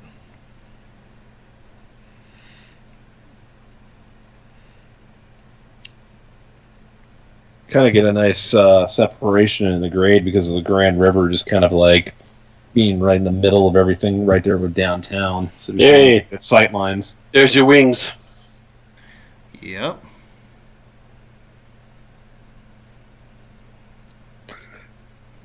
At least they got them on the right sides. Well, they did get that much right. Yeah.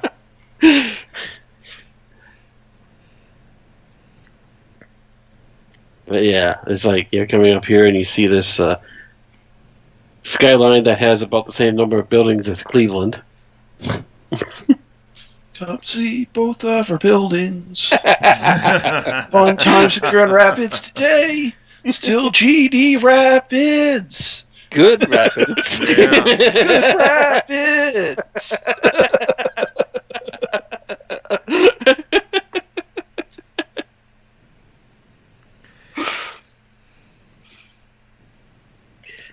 And the big curve off.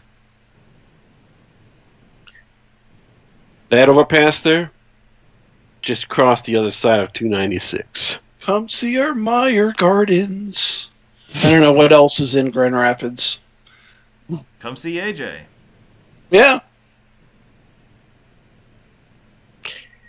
Downtown! Yes, shout it out. Let it all out.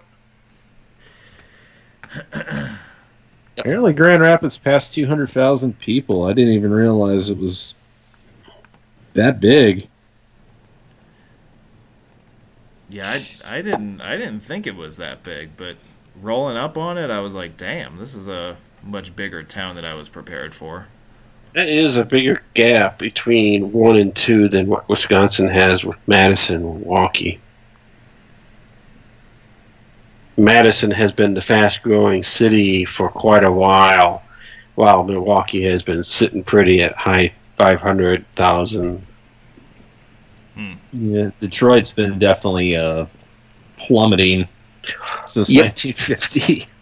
Which one has been plummeting faster, Flint or Detroit? Well, by percentage, nowadays might be Flint. Flint might be outpacing it, but I'm honestly not sure. Because I remember when I was a kid, Detroit was at 1.2 in the early 80s, and I know it's in the high 600s right now. Yeah.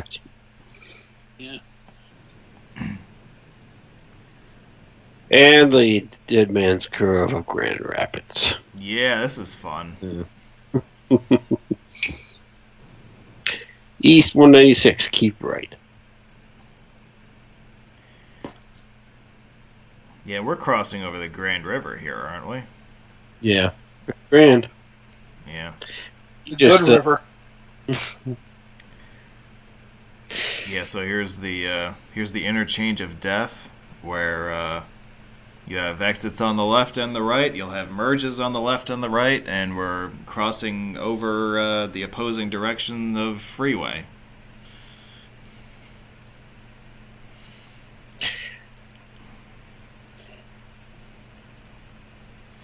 This is a badass way to do it.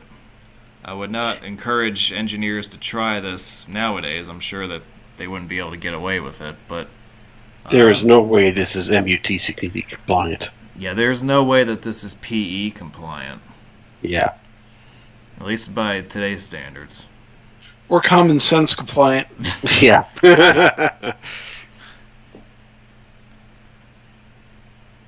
Yeah, so 296 has begun as we head north out of the city.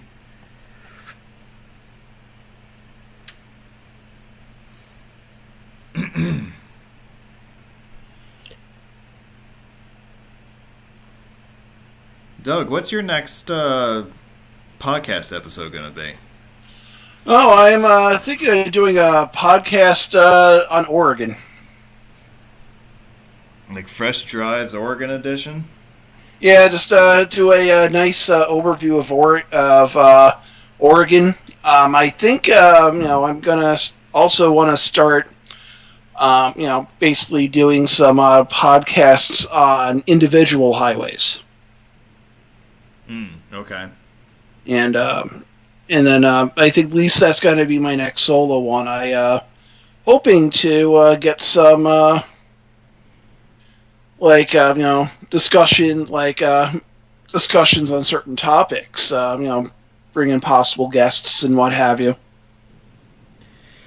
Yeah, I haven't really thought much about guests and stuff like that. I know that Yeah. I've had some stuff on the burner that I want to get out, relatively quickly, but I haven't really had time to sit down and think about what I want to do on that front. Yeah. I do know that like the one episode that I've already recorded is the Delaware Turnpike. Yeah. There's a bit of discussion about that, and also everyone's favorite shun-pikeable toll plaza, Of course. because you got to talk about that. Yeah. You're going the wrong way here, by the way. No, I'm not going the wrong way. No, you're not going to clinch 296. Not in this video. No. There's a video for that. There's an app for that. There is. Mm. Yeah, so 131 keeps going north from here, blah, blah, blah, whatever. Where are we now? In Grand Rapids. Thank you. We are. That is true. So here's 127. Tom, do you want to take it away for a second? Yeah, 127. This is going to be the one that splits right through the middle of Lansing and East Lansing over the confluence of the Grand River and Red Cedar River. You'll know when you're getting to the confluence because you're going to see all the 496 signage. And there's also going to be one hell of a nasty curve. That's the section that used to be 55 miles per hour is now 70. So if you're so inclined and have a car that's good enough, you can definitely take that thing at 80 miles an hour. It's pretty wild. I think I just about did when I drove this. You weren't expecting it, weren't you, Dan? Of course not. It's not signed very well. Yeah. Ice bridges before road. Actually, my dad actually hit a deer on 127 in downtown Lansing. of all places. Wow. Must have jumped off the state flag. Yeah, it actually came, I think, from like Saginaw Street, that direction or something like that, and Lansing PD had to go find a thing. It was like in the middle of the city. A 75 speed limit sign just passed us, by the way. What, do the deer have to like go to the legislature or something? I think they put it down. Oh. It went to the woman from Michigan. Oh, that's what happened. Okay. Yeah, that's nice. Yeah, that was an interesting trip because we ended up taking that van all the way out to New Jersey for a wedding. I flew in from Phoenix, so at the hotel, I accidentally back in with my backside to the hatch of the van, dent it. Figure I'll fix it when I get back and hope he won't notice. But we're dropping my brother off at Philadelphia after the wedding. My mom locks the keys in the van while it's running. It took like 4 hours to get the thing open. That sounds like a Hall of Fame trip. Yeah, that was why it wasn't me driving.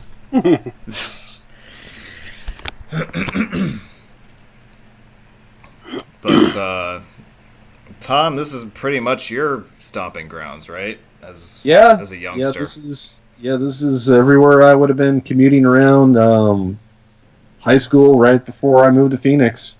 So very, very familiar with the area. My sister went to MSU. My mom worked down in Mason. So there's quite a bit of familiarity with all these roads. So US 127 protects Michigan State University from the Capitol, I take it. Yeah, it's basically kind of like just bisects Lansing from East Lansing just in general. Mm-hmm. And Tom, what are you working on with the podcast? I know that this is basically like Gribble Nation roundtable time, but Tom, you want to give us an outlook as far as what's coming up down the line with you? Well, short term, I ordered a microphone so that way people can hear me a little bit better. That has been an issue pretty much on anything I've done online where I'm speaking. But I'm kind of liking talking about some of the stuff we're doing in the blogs or what I do in the blogs, kind of like after I do them because I kind of have it fresh in my mind. So I did a whole bunch of US 99 ones to kind of get my feet wet. Probably keep up on that. Looking at maybe doing something like pulling a random California Highways and Public Works volume, kind of reading through what's in there. Like every time I look through there, like I find some major road project that's like really notable. It's kind of fun to flip through, and I could probably get a nice 10, 20 minutes out of some of those, especially from the 30s, 40s, maybe even 50s. Yeah, I saw the picture that you had of the different volumes. There's a lot of information that are in those books. It looks like. Yeah, they just documented the hell out of everything until probably the early 60s when they were just building so many freeways that they would just kind of notate them at that point.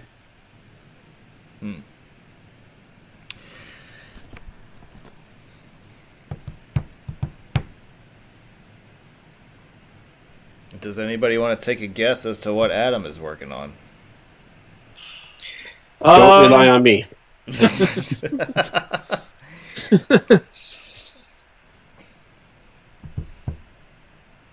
Adam's always working on something, so, I'm sure he's going to have new blog entries. He's got a new episode of The Junction I think he's working on. Yeah. So, you can always rely on him for something interesting. Yeah, I like the 20-year podcast. It kind of, I've only been with Gribble Nation since late 2016, so some of the older stories are a little bit lost on me until I hear them a couple times. So that was kind of cool to sit through and listen. Yeah, and as the rookie in the group, I appreciated that as well. And one of the things that I remember trying to get on you guys about was telling the stories of the early years of the hobby. And what you guys did with the 20-year episode, Doug, that's like exactly what I was hoping you guys would do. There's a lot of stuff with the early years of the hobby, which I feel should still needs to be talked about. Oh yeah, like the different websites that we had. Like there's a lot of different trends in websites. There was obviously the evolution of road meets, the evolution of how people discussed topics in the hobby. Yeah. Right, MTR, and a lot of the names have changed over the years too. Like names of sites, you mean? Names of people. Like some people, like they were active at one time and they are no longer active, or they're unfortunately no longer with us on this earth. Yeah, now I know what you mean. Yep. Okay. Yeah, the personalities change over the years. That we're fortunate that, for the last 20 years we've had the same core group of people. But yeah, the names and the faces will change as time goes on, and you guys really started it, and we came in behind you, and there will be another generation to come in behind us. So that's. But I do think it's important that we kind of preserve that. I've been saying this for months now. Right. That we preserve that history. So I'm glad to see that you started to do that with the 20-year, and I hope that maybe the podcast is a place where we can archive some of that stuff. I don't know, but it's something to think about. I think it's better as an oral history or a recorded oral history. Because there's just a lot of information to write about, so I think it's just easier just to, just talk about it instead. Get some people together and say, hey, basically, what did you feel about this, particular aspects of the hobby, 20 years ago? Yeah. What did you think about this person? He's an asshole. There's plenty of people we could say that. Hey, I'm still here. Hey. We weren't talking about you, Scott. We don't want to name names, but... I think Scott had a website at one point, too. It died already. I've been busy with other things. And speaking of sharp curves... Yeah, here's that curve that Tom was talking about. Yeah. But as we merge onto 496 westbound to go through Lansing, just to kind of pick up where you left off, Doug... you know what the advantage of doing an oral history is that it seems to come out a lot more natural. Yeah. Just like it's a lot more raw, and it's a lot more. It's not filtered. I'll say that much. So unless you're reading from a script. Yeah, and I don't want to get the feeling that we're reading from a script. Right. Because our history, most of this hobby was built without a script. So, right. Yeah, you kind of have to. I feel like that's part of how you need to tell the story of the hobby also. Yeah, as the early years, everyone was basically, it's the first time people are discovering certain things that, nowadays we, take for granted as common knowledge for, some things of the hobby. Oh, yeah, sure. Like 20 years ago, we didn't have, for instance, something that I use a lot is... the Wikipedia entries and exit lists on Wikipedia. And that was, basically that was people, maintaining vanity websites of, exit lists. Right. Back when Wikipedia wasn't reliable until fairly recently. No. It was around 2005 between 2005 and 2007 when they really clamped down on what they could put on the Wikipedia stuff, and they were very strict about what they could put on it. So it became a lot neater and everything, and almost automated, except for obviously the content. Kind of get back on track here. This freeway is about to close shortly. Another example of closing an entire carriageway in Michigan. Yeah, we talked about with Detroit how they like to shut down whole directions of freeways to do maintenance, and this is an example of that that we're coming up on, where 496 west of town was being completely rebuilt, so they just decided to shut down the whole westbound side of the freeway.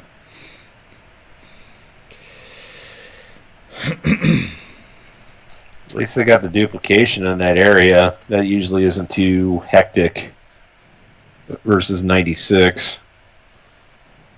Yeah, I think they can get away with it a lot easier along Yeah. there. 275, I know for sure, because I have a lot of family in that area. That will cause some serious problems when they were doing the directional shutdowns. Speed limit 70 as you get off. Somebody forgot to cover up the speed limit sign.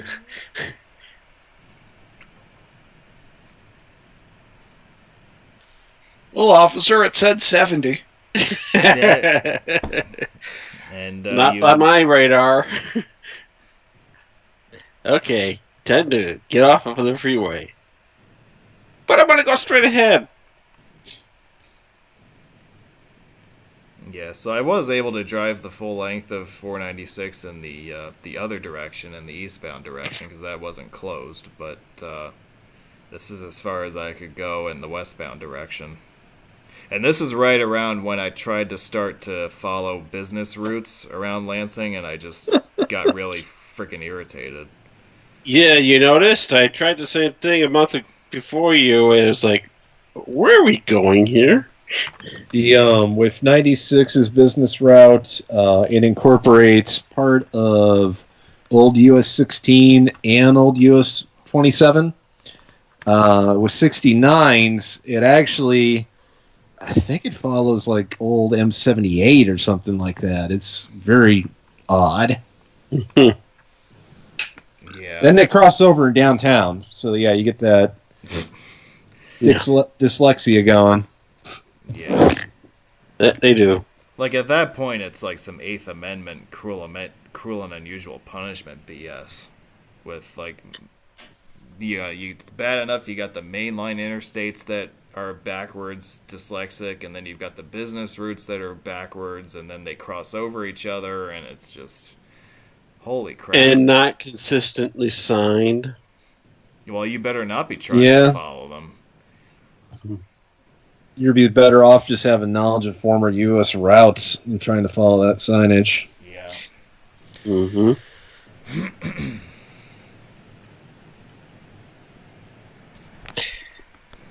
Kind of an off-topic thing. When I went out west to Seattle, driving through Missoula, I see one of the errors that ends all errors when you go eastbound on 90 in Missoula, and you come across I-90. Oh yes, I'm familiar. I'm familiar with that sign. I've been in Missoula a few times myself, so. Yeah, it's like, what the heck is going on here? And it's actually business Route 90 that they were supposed to sign there. Which was old US 10. Yes, and just so you know, in the Missoula Airport property, they still have US 10 signed as a 2 route there. At least as of 2019. There's some pretty wild segments of US 10 that are still floating around out there in Montana that they get pretty nutty. Yeah. Now, that's a state I have not been to yet. Yeah, that's the 75 mile per hour 2-lane highway state. Them in Texas. Yeah, Texas is the other one, yeah. Montana's worth visiting. Montana is also the chip seal and interstate state. Yeah, and basically where the speed limit will drop from like 80 down to like 35 in a work zone. Speed limit 65. Trucks 65. Yeah. So Montana is the fresh oil and chips state? Yes. Ah. but it is very scenic. Mm-hmm. Yeah, I've heard a lot of good things about it. It's a pretty diverse state as far as scenery is concerned. Yeah, Those Northern Rockies, especially. Yep. Along the Bitterroot Range. And in fact, we do have a few basically blog articles that we had from Montana on the Gribble Nation website as well, which I'm actually posting the links to right now. See, we've got 35 people watching us right now, so hopefully we've gained 35 new fans. Or maybe maybe some of them already were fans of ours. But Well, I know Doug Kerr was. no, that bum, yeah, I don't know about him. He's a questionable individual. Yeah. But yeah, no, now's a good time to really, start following the site if you haven't already, because we're embarking on some different stuff, and we're incorporating new personalities into the blog and New mediums. new mediums. Yeah, I mean the podcast. I mean, I think this is the only road enthusiast related podcast that's ever. At least that I'm aware of. Yeah, I don't know if anybody else has ever tried it. I know that Steve Williams, who's the Georgia Road Geek. Road Geek. Yeah, bored. He did a blog talk radio thing. This is going back 10 years ago or more.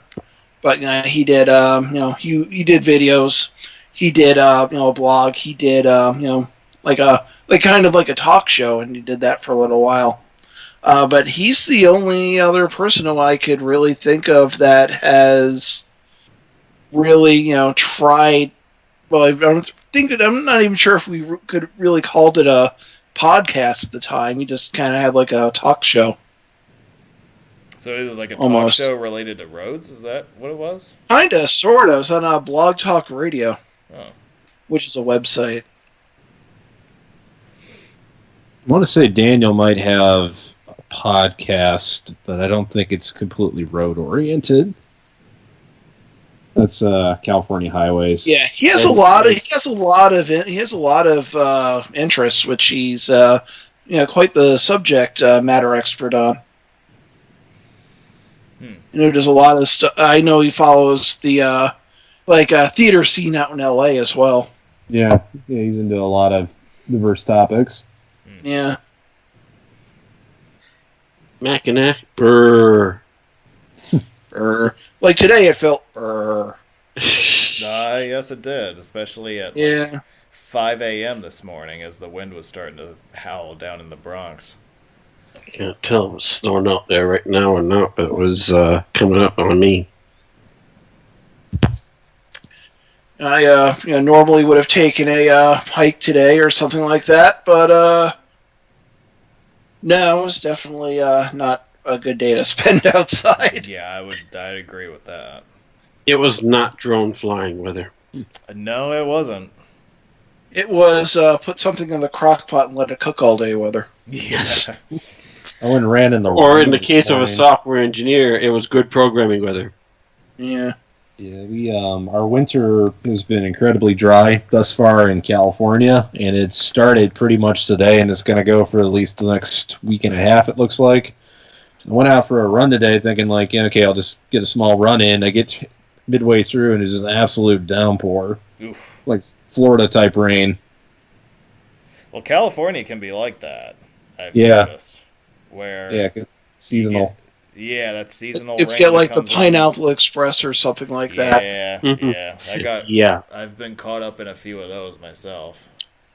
When I was out for the 6 months that I was out there in 13, it was pretty much dry, but the occasional thunderstorm going around, obviously. And as I was leaving town, I actually left town 1 week early because the scheduled time that I was going to go back, they had predicted a gully washer in LA and snow along I-40. I was like, do you guys mind if I just head back now? Yeah. Yeah. So I went out to LA in December of 2013, and it rained the morning that I had arrived. Of course, it cleared up as the day progressed. But I got to my friend's place in LA, and he's like, you brought the cold and rain with you. I'm like, eh. And then I don't think it rained for 2 months after that. Wow. Yeah, that was still a dry winter, that's for sure. Yeah. Yeah, we'll get to a point where it won't rain for sometimes as much as 6 months in the Central Valley. So what all our water comes from is the Sierra Nevada mountains. Everything kind of just falls out of the mountains down into this valley, into all these canals, reservoirs, and everything. So it's kind of, you get everything in a 3-month window, and you get like none of it for the rest of the other 9 months. So it's kind of strange how like this isn't classified as a desert, just barely. Yeah, it all comes down in one shot, and then you got to use that for the whole year, right? Yep. So that's why there's so many upstream diversions and everything. It's all for hydroelectricity and a lot of water storage. So the most infamous one that probably gets photographed a lot in the road circles would be Pacheco Pass in California 152. That's water they pump up from the valley into that reservoir. Oh, wow. We get that a little bit in Oregon where it doesn't rain all summer. Yeah. But you have a much longer, rainy season. Yeah, the further north you go, the longer that winter tends to be. Yeah. Yeah. As we make our way through Flint on I-475, beautiful, happy little highway. Doug, what is Oregon like in July? July, it's dry. It's basically if the weather's coming like in the summer, the weather's usually coming over the Cascades onto the west, so it's a lot drier. It's a lot sunny. My favorite time of year to go to Oregon is actually in September, where it's dry, sunny, but a little bit cooler. It's like New York, but drier. That time of year, like temperature wise. New York has trees too. Well, Oregon has trees. Yeah, on the west side, at least, of the Cascades. Yeah, west of the Cascades, it has trees. East of the Cascades, it has nothing. No, there's a Yeah, noticeable temperature difference. Yeah, basically along the coast, it might be, let's say, 60. Go to the Willamette Valley, it might be like 75, 80. You go over the Cascades into like the high desert, it's like 90. Yeah. That's only a few, that's less than 200 miles apart. Yeah. Yeah, there's quite a drain out the rest of the water. Yeah. Speaking of stacks, it's quite amazing that change that happens, right? Mm-hmm. You drive I-84, basically from Portland and through the Columbia River Gorge out to the Dalles and out to like Hermiston, Pendleton area. You'll notice a noticeable difference.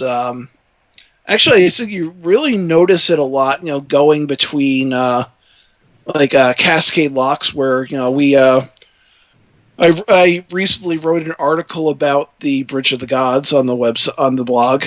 But you notice it like Cascade Locks, where it's like like your trees and and then you go to Hood River, there's a little less trees. It's more like a fruit orchard place. And get to the Dalles, which is pretty much like the desert.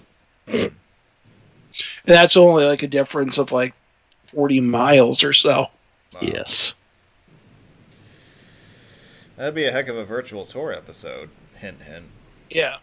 Yeah. Well, if you're going to do that, you might want to try the Columbia River Highway if it's open. I think it's open. It keeps getting a lot of mudslides lately. Yeah, little tiny closures now. I keep seeing every week. Yeah, well, what's happened is that they, with the big fire that they had a few years ago, the Eagle Creek fire, All loose.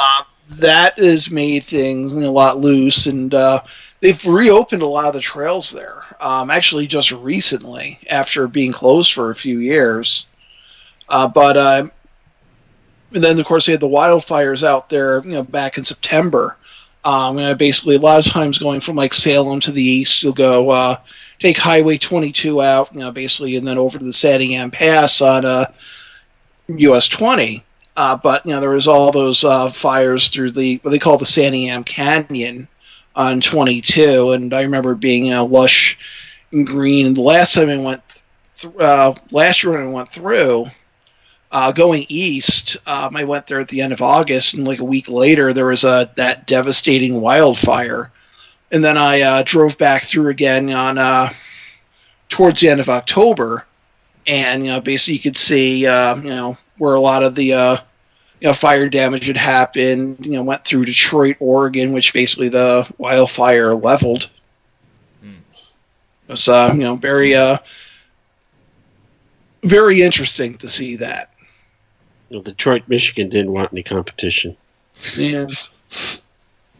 Yeah, I had a similar phenomenon with California 128 east of Napa Valley this past weekend. I drove it in 2017 after the rain accumulated enough in Lake Berryessa to get that spillway going, the one that's kind of got that glory hole spillway. So it's all lush and green in my old photos. You can see all the water going in. I go back, and they had this huge fire out there this past year. Like, everything's just burnt to a friggin' crisp. It's like 20 feet below the spillway. It's like you wouldn't think it could change that much in such a short period of time, but that's kind of what you get with the West Coast pretty often.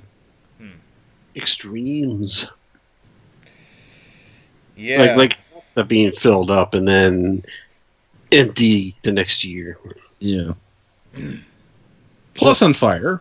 That's never good. Well, yeah, that doesn't help.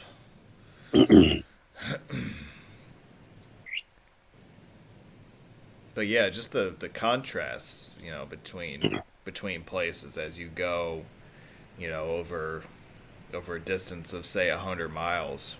There are many places out west where things just turn on a dime. And you find yourself in a completely different environment just a short distance. Yeah. Going Later. along I-90, you're cutting across the Columbia River and still going through treeless land, and then you cross the little Qualmy Pass, and all of a sudden you're in tropical forest. Right. Well, maybe not tropical. Right, I wouldn't say tropical forest. I might say like temperate rainforests. That's what I meant to say, but you know what I mean. And then right after that, basically you're in Seattle.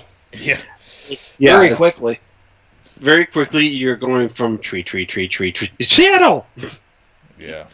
That would be another good virtual tour to do. Yeah, we're lining up Roadway Whiz presentations of the future. Yeah, I'm glad that we're turning this into that. Yeah. Mm-hmm. Yeah, we're working. 475 ends. We're working out the details of season 3 before I've even really sat down to think about it. But yeah.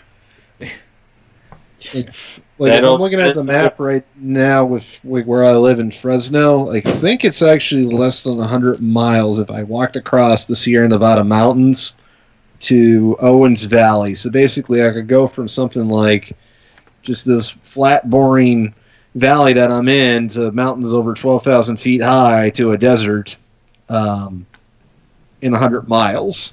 Yeah. Much less with sequoias on them. Yeah. Yeah, and you got to pass through redwood trees. Whereas for me, I go 100 miles. I'm more or less in the suburbs of New York City. Yeah. Yeah. Right. So where are we here? Treeland? Yeah, we're in tree land. Looks like UP. We are in the up. Yeah, like if you're in the Northeast and you go 100 miles or so, there's not a whole lot that changes. Yeah, maybe you're in a city as opposed to some rural area, but the nature of the terrain doesn't change all that much. The climate doesn't change. It's all relatively the same, at least up in where Doug and I live. But yeah, like the 100 miles means a heck of a lot if you go west. Out to the western states.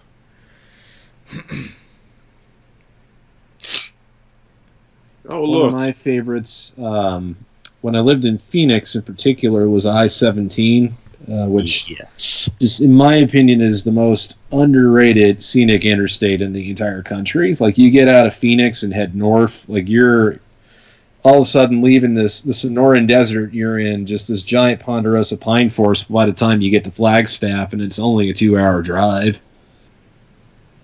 You went from summer to winter in 2 hours. Yep.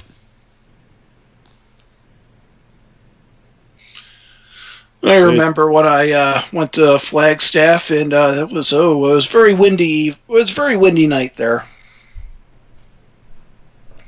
In like the 100 middle inches of November. snow there every year in Flagstaff. You got the San Oh, I Francisco believe it. peaks around there, so that's snow haven there. Yeah, the Snowball is one of the big ones where everyone goes for skiing. And it was the signature Michigan State Police vehicle with the big beacon on top of it. Yes, the Smokey and the Bandit beacon. Mm-hmm. Yeah. Creating a poor mileage system. Yeah, the Flagstaff was a neat spot for me to hang out in. Yeah. I enjoyed hanging out there. I think Flagstaff is where I reached the highest altitude that I've driven at, which was on... I always get them confused between 160 and 180. This was US 180 leaving Flagstaff, where it gets over Headed- 8,000 feet. You head to the Grand Canyon. Yep. Yeah, it gets, I want to say it gets over 8,300 if I remember right. Yeah. So whatever that altitude is, that's the highest that I've driven at before. You need to do Trail Ridge Road or the Beartooth Highway, Dan. And there are a few I drove tracks there to do. Independence Pass in Colorado, and basically when you go to the pass there, that's over 12,000 feet. Yeah. Pikes Peak I've done a couple times. Back to Michigan, notice how that's... you may have noticed if you rewind a little bit that the sign for the upcoming business loop, spur here actually, said Sault Ste. Marie, Michigan. Well, yeah. Why advertise another country? Exactly. Especially right now when you really can't get into that country unless you're an essential person. Well, that's true too. 3 Mile Road. See, there's And- there's the Canada straight through sign. Hey, it's still there. Oh, at least in a different incarnation, but it is still there technically. Yeah.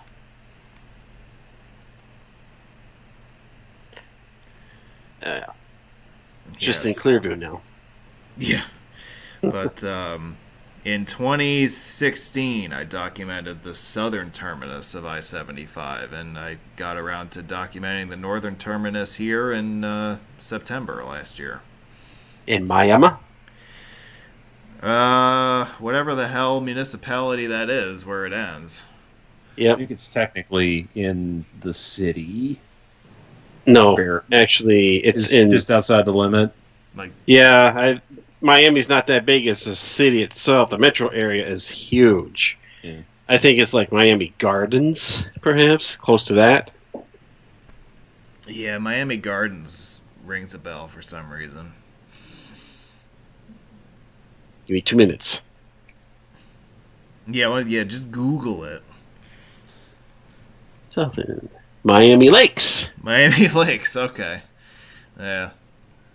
But yeah, it's nonstop sprawl for many, Yeah, many pretty miles much. down there. All northwest sprawl too. It's like all northwest. There's nothing west. There's nothing west of the Flamingo Expressway. Canada, straight through. Again. Yep. Yeah. And from here, you're almost 400 miles from Ohio. Just about, yeah. 394, exactly. And you saw the bridges in the background there.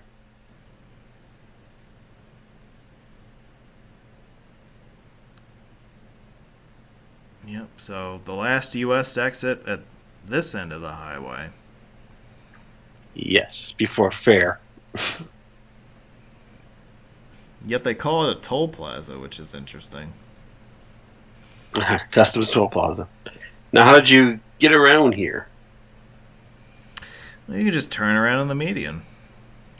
You actually had that. And you actually saw an N75, so technically you clinched it. See, I had to get a picture of the N75 while I was here. Mm-hmm. So. I'm just a tourist. Yeah. Well, I think they don't have a lot of traffic normally anyway, so. Yeah, I think that's about the most traffic you see up there anyway. Yep. Just trucks. Yeah, so. Here's a driving tour of Flint. Speaking of happy, positive places on the planet.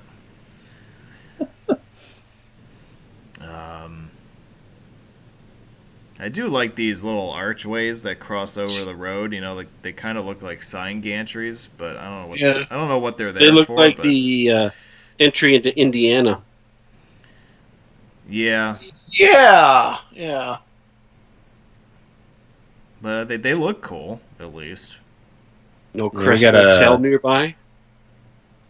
There might be a Chris Mattel equivalent in Flint. I'm pretty confident in that. There is. Colgate Motel. Yeah, I bet there is. Oh man, this is not New York. You got to hit the red lights. Yeah. And if you like what you've seen so far, make sure you hit the like button. Yes, make sure you like this video. Make sure you subscribe to the channel if you haven't already done so that you can see new footage of the roads of America on literally a daily basis as I continue to upload everything. I'm uploading stuff every day on the channel because I have no life. So, Mm-hmm. yeah. And if you're ever in Flint, Michigan, make sure you bring in water from somewhere else.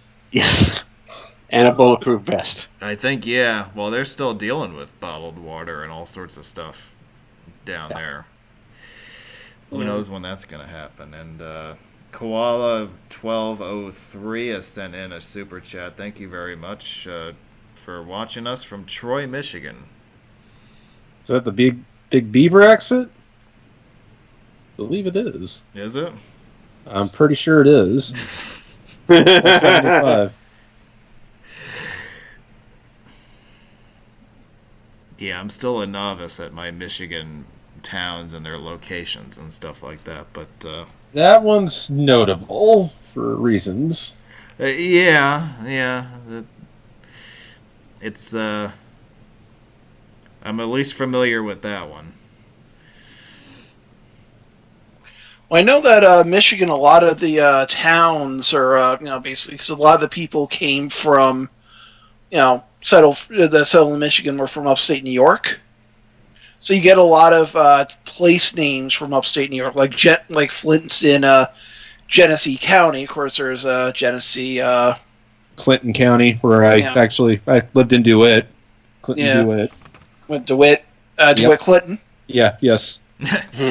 I know there's Brings us to Iowa, Clinton, DeWitt. There's an Otsego County, a little further north. There's one in New York as well. Flint, Michigan, Flint. Oh, look at that open space that's abandoned. Oh, this is nothing. Just wait a couple minutes. Yeah. Yeah, so the University of Michigan, for some reason, has a campus here. Is it still used? It is. Ooh, there's a Rallies. Forget, there's a couple cities U of M has campuses on. Flint's one of the more notable ones outside of Ann Arbor. I know there's an extensive number of public universities in Michigan. I know there's Western Michigan in Kalamazoo, and Northern Central Michigan is in Mount Pleasant. The Chippewas. Lake Superior Estates in Sault Ste. Marie, I believe. Yep. Northern Michigan in no, not Houghton. Marquette. Michigan Tech is in Houghton. Yes, that's what. Which Houghton is actually named after the gentleman who was Michigan's first geologist, and he actually happened to come from Troy, New York. Mm-hmm. I think he went to RPI, actually. All right, so he's There a you go, smart guy Josh. on paper. Yeah. Some loser Doug Kerr has contributed $5. What a moron he is. Anyway, thanks, Doug. Yeah. Yeah, so there's Western Michigan, the Broncos, Central Michigan, Chippewas, and Eastern Michigan is in Ypsilanti, and I can never remember what the name of their actual team is. The only reason I'm bringing this up is because those three schools are all in the MAC conference, which is the then you same have, conference that Buffalo is in. Eagles, Dan. Ferris State, which is in Big Rapids, Michigan. They have a hockey program, to my understanding. Now, along the lines of high schools and K-12 in Michigan, there's Watersmeet, Michigan. Over the Nimrods. Nimrods. I have a. There's also you see Grand Valley State University, Wayne State University. That's in Detroit. There's no shortage University of Michigan has a campus in Dearborn. Flint, as we had mentioned. Deer died. Yeah, well, that happens too. Yeah. Yeah, so Yeah, we don't talk about Michigan State on this video. What about them? who? Well, there is no We don't Michigan talk State about Saginaw on Valley State. That's another one. Yeah. Isn't Grand that Valley in State. A lot California? A lot of fine places of higher learning. Yeah. As we circle back to Flint here, I've been to a lot of cities over the years of travel. I've been to places like Detroit, and Buffalo has its pretty shady spots, and there are Youngstown, Ohio. Youngstown, Ohio is pretty rough. Chicago. South side of Chicago, I actually was brave enough to park my car on the street in the south side of Chicago and catch the L into town, and my car was not broken into somehow. So I did that. Next time, go off Cumberland Avenue and use that parking garage. We went to Pullman 2 years ago. We wanted to check out Pullman since it got I think it was declared a national monument or something. And Pullman's not in a good neighborhood, but it's kind of cool to see. Yeah, well, we're not exactly driving through a good neighborhood here. And the point that I was building to was that, I've been to a lot of shady places. I've never necessarily been afraid in any of these places, but I think Flint was probably the one that has spooked me the most out of all of them over the years. Ooh. There's no way that you can look at this video and think that and you believe that you're in the United States. And I don't want to make a political statement here or anything like that. Other people are going to do that. Other people have done that over the years. But it really is eye-opening. It kind of reminds me of like the mining communities out west where they had all their industry in one basket. Kind of the same thing happened to them, and now you're seeing it with the Midwest with the auto industry, the steel industry. It's basically the same phenomena. Yeah. Gary, Indiana. Yeah, Yeah, that's another one. that's the scary city right there. That's just shocking. This is tame compared to Gary, Indiana. Yeah, you think so? Yes. This is tame. It's like I go drive through there and it's like, where's the nearest exit? Yeah. I was not on an interstate. US 12. That's Yeah, US 12, US 20 going through downtown Gary was just scary. Yeah, because I when I was out that way, I drove through East Chicago because I was, kind of tracking some of the construction progress along Klein Avenue, and that was a pretty nasty area too. But I didn't make it. I didn't make it to downtown Gary. I passed by it on the toll road, but not on the surface streets. That's the safest road in Gary, the toll road. Skyway. The Skyway, the toll road. Agreeing on that one. But yeah, I've taken 12, I've taken 20. I took the route that is half business 6 a few weeks before the end of the year, and it's like that was also scary. And I got out and got gas at the street corner where 6 turned, and it's like 2 guys are talking, and it's like I look around, and it's like, okay, I need a vest. Yeah. Gee, I get that feeling too when I'm working in the South Bronx. I'm like, well, shit. Yeah. Maybe I should have something. Yeah. Detroit used to be really, really creepy in a lot of places. I used to go looking around for some of the more notable buildings to take pictures. It's just like, it wasn't that was anybody was ever really around. It's just the rundown ghost town vibe. Never really gave you a settled feeling that like what you were doing was probably the best thing you could be doing. Yeah. St. Louis had sketchy areas. Yeah, well, like photographing, for instance, the Michigan terminal in Detroit. Yeah. That's one of those areas that you think of. Before they demolished it, Tiger Stadium. I mean, that's right in the same area, basically. Yeah. Yeah, we saw my dad and I. We saw a guy get shot at the corner, right there. Yes, in the 80s. Oof. Wow.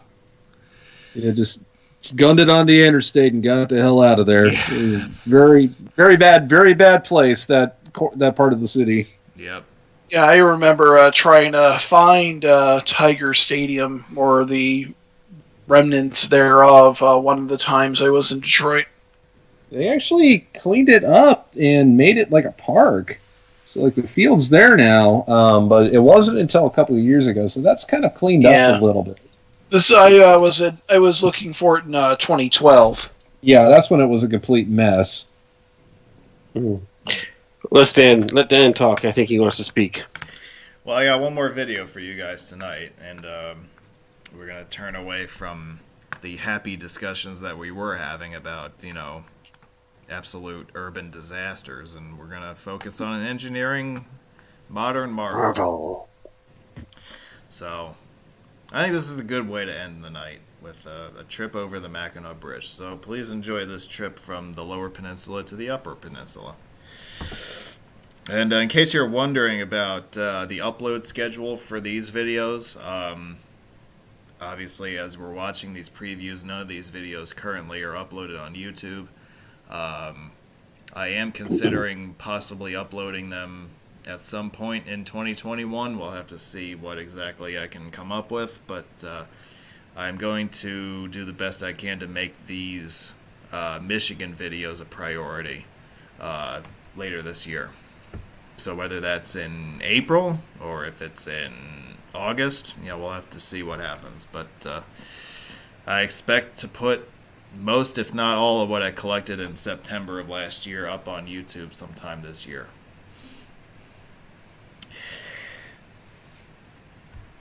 Yep. 45 normally, and there went your median.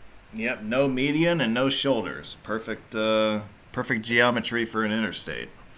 Yep.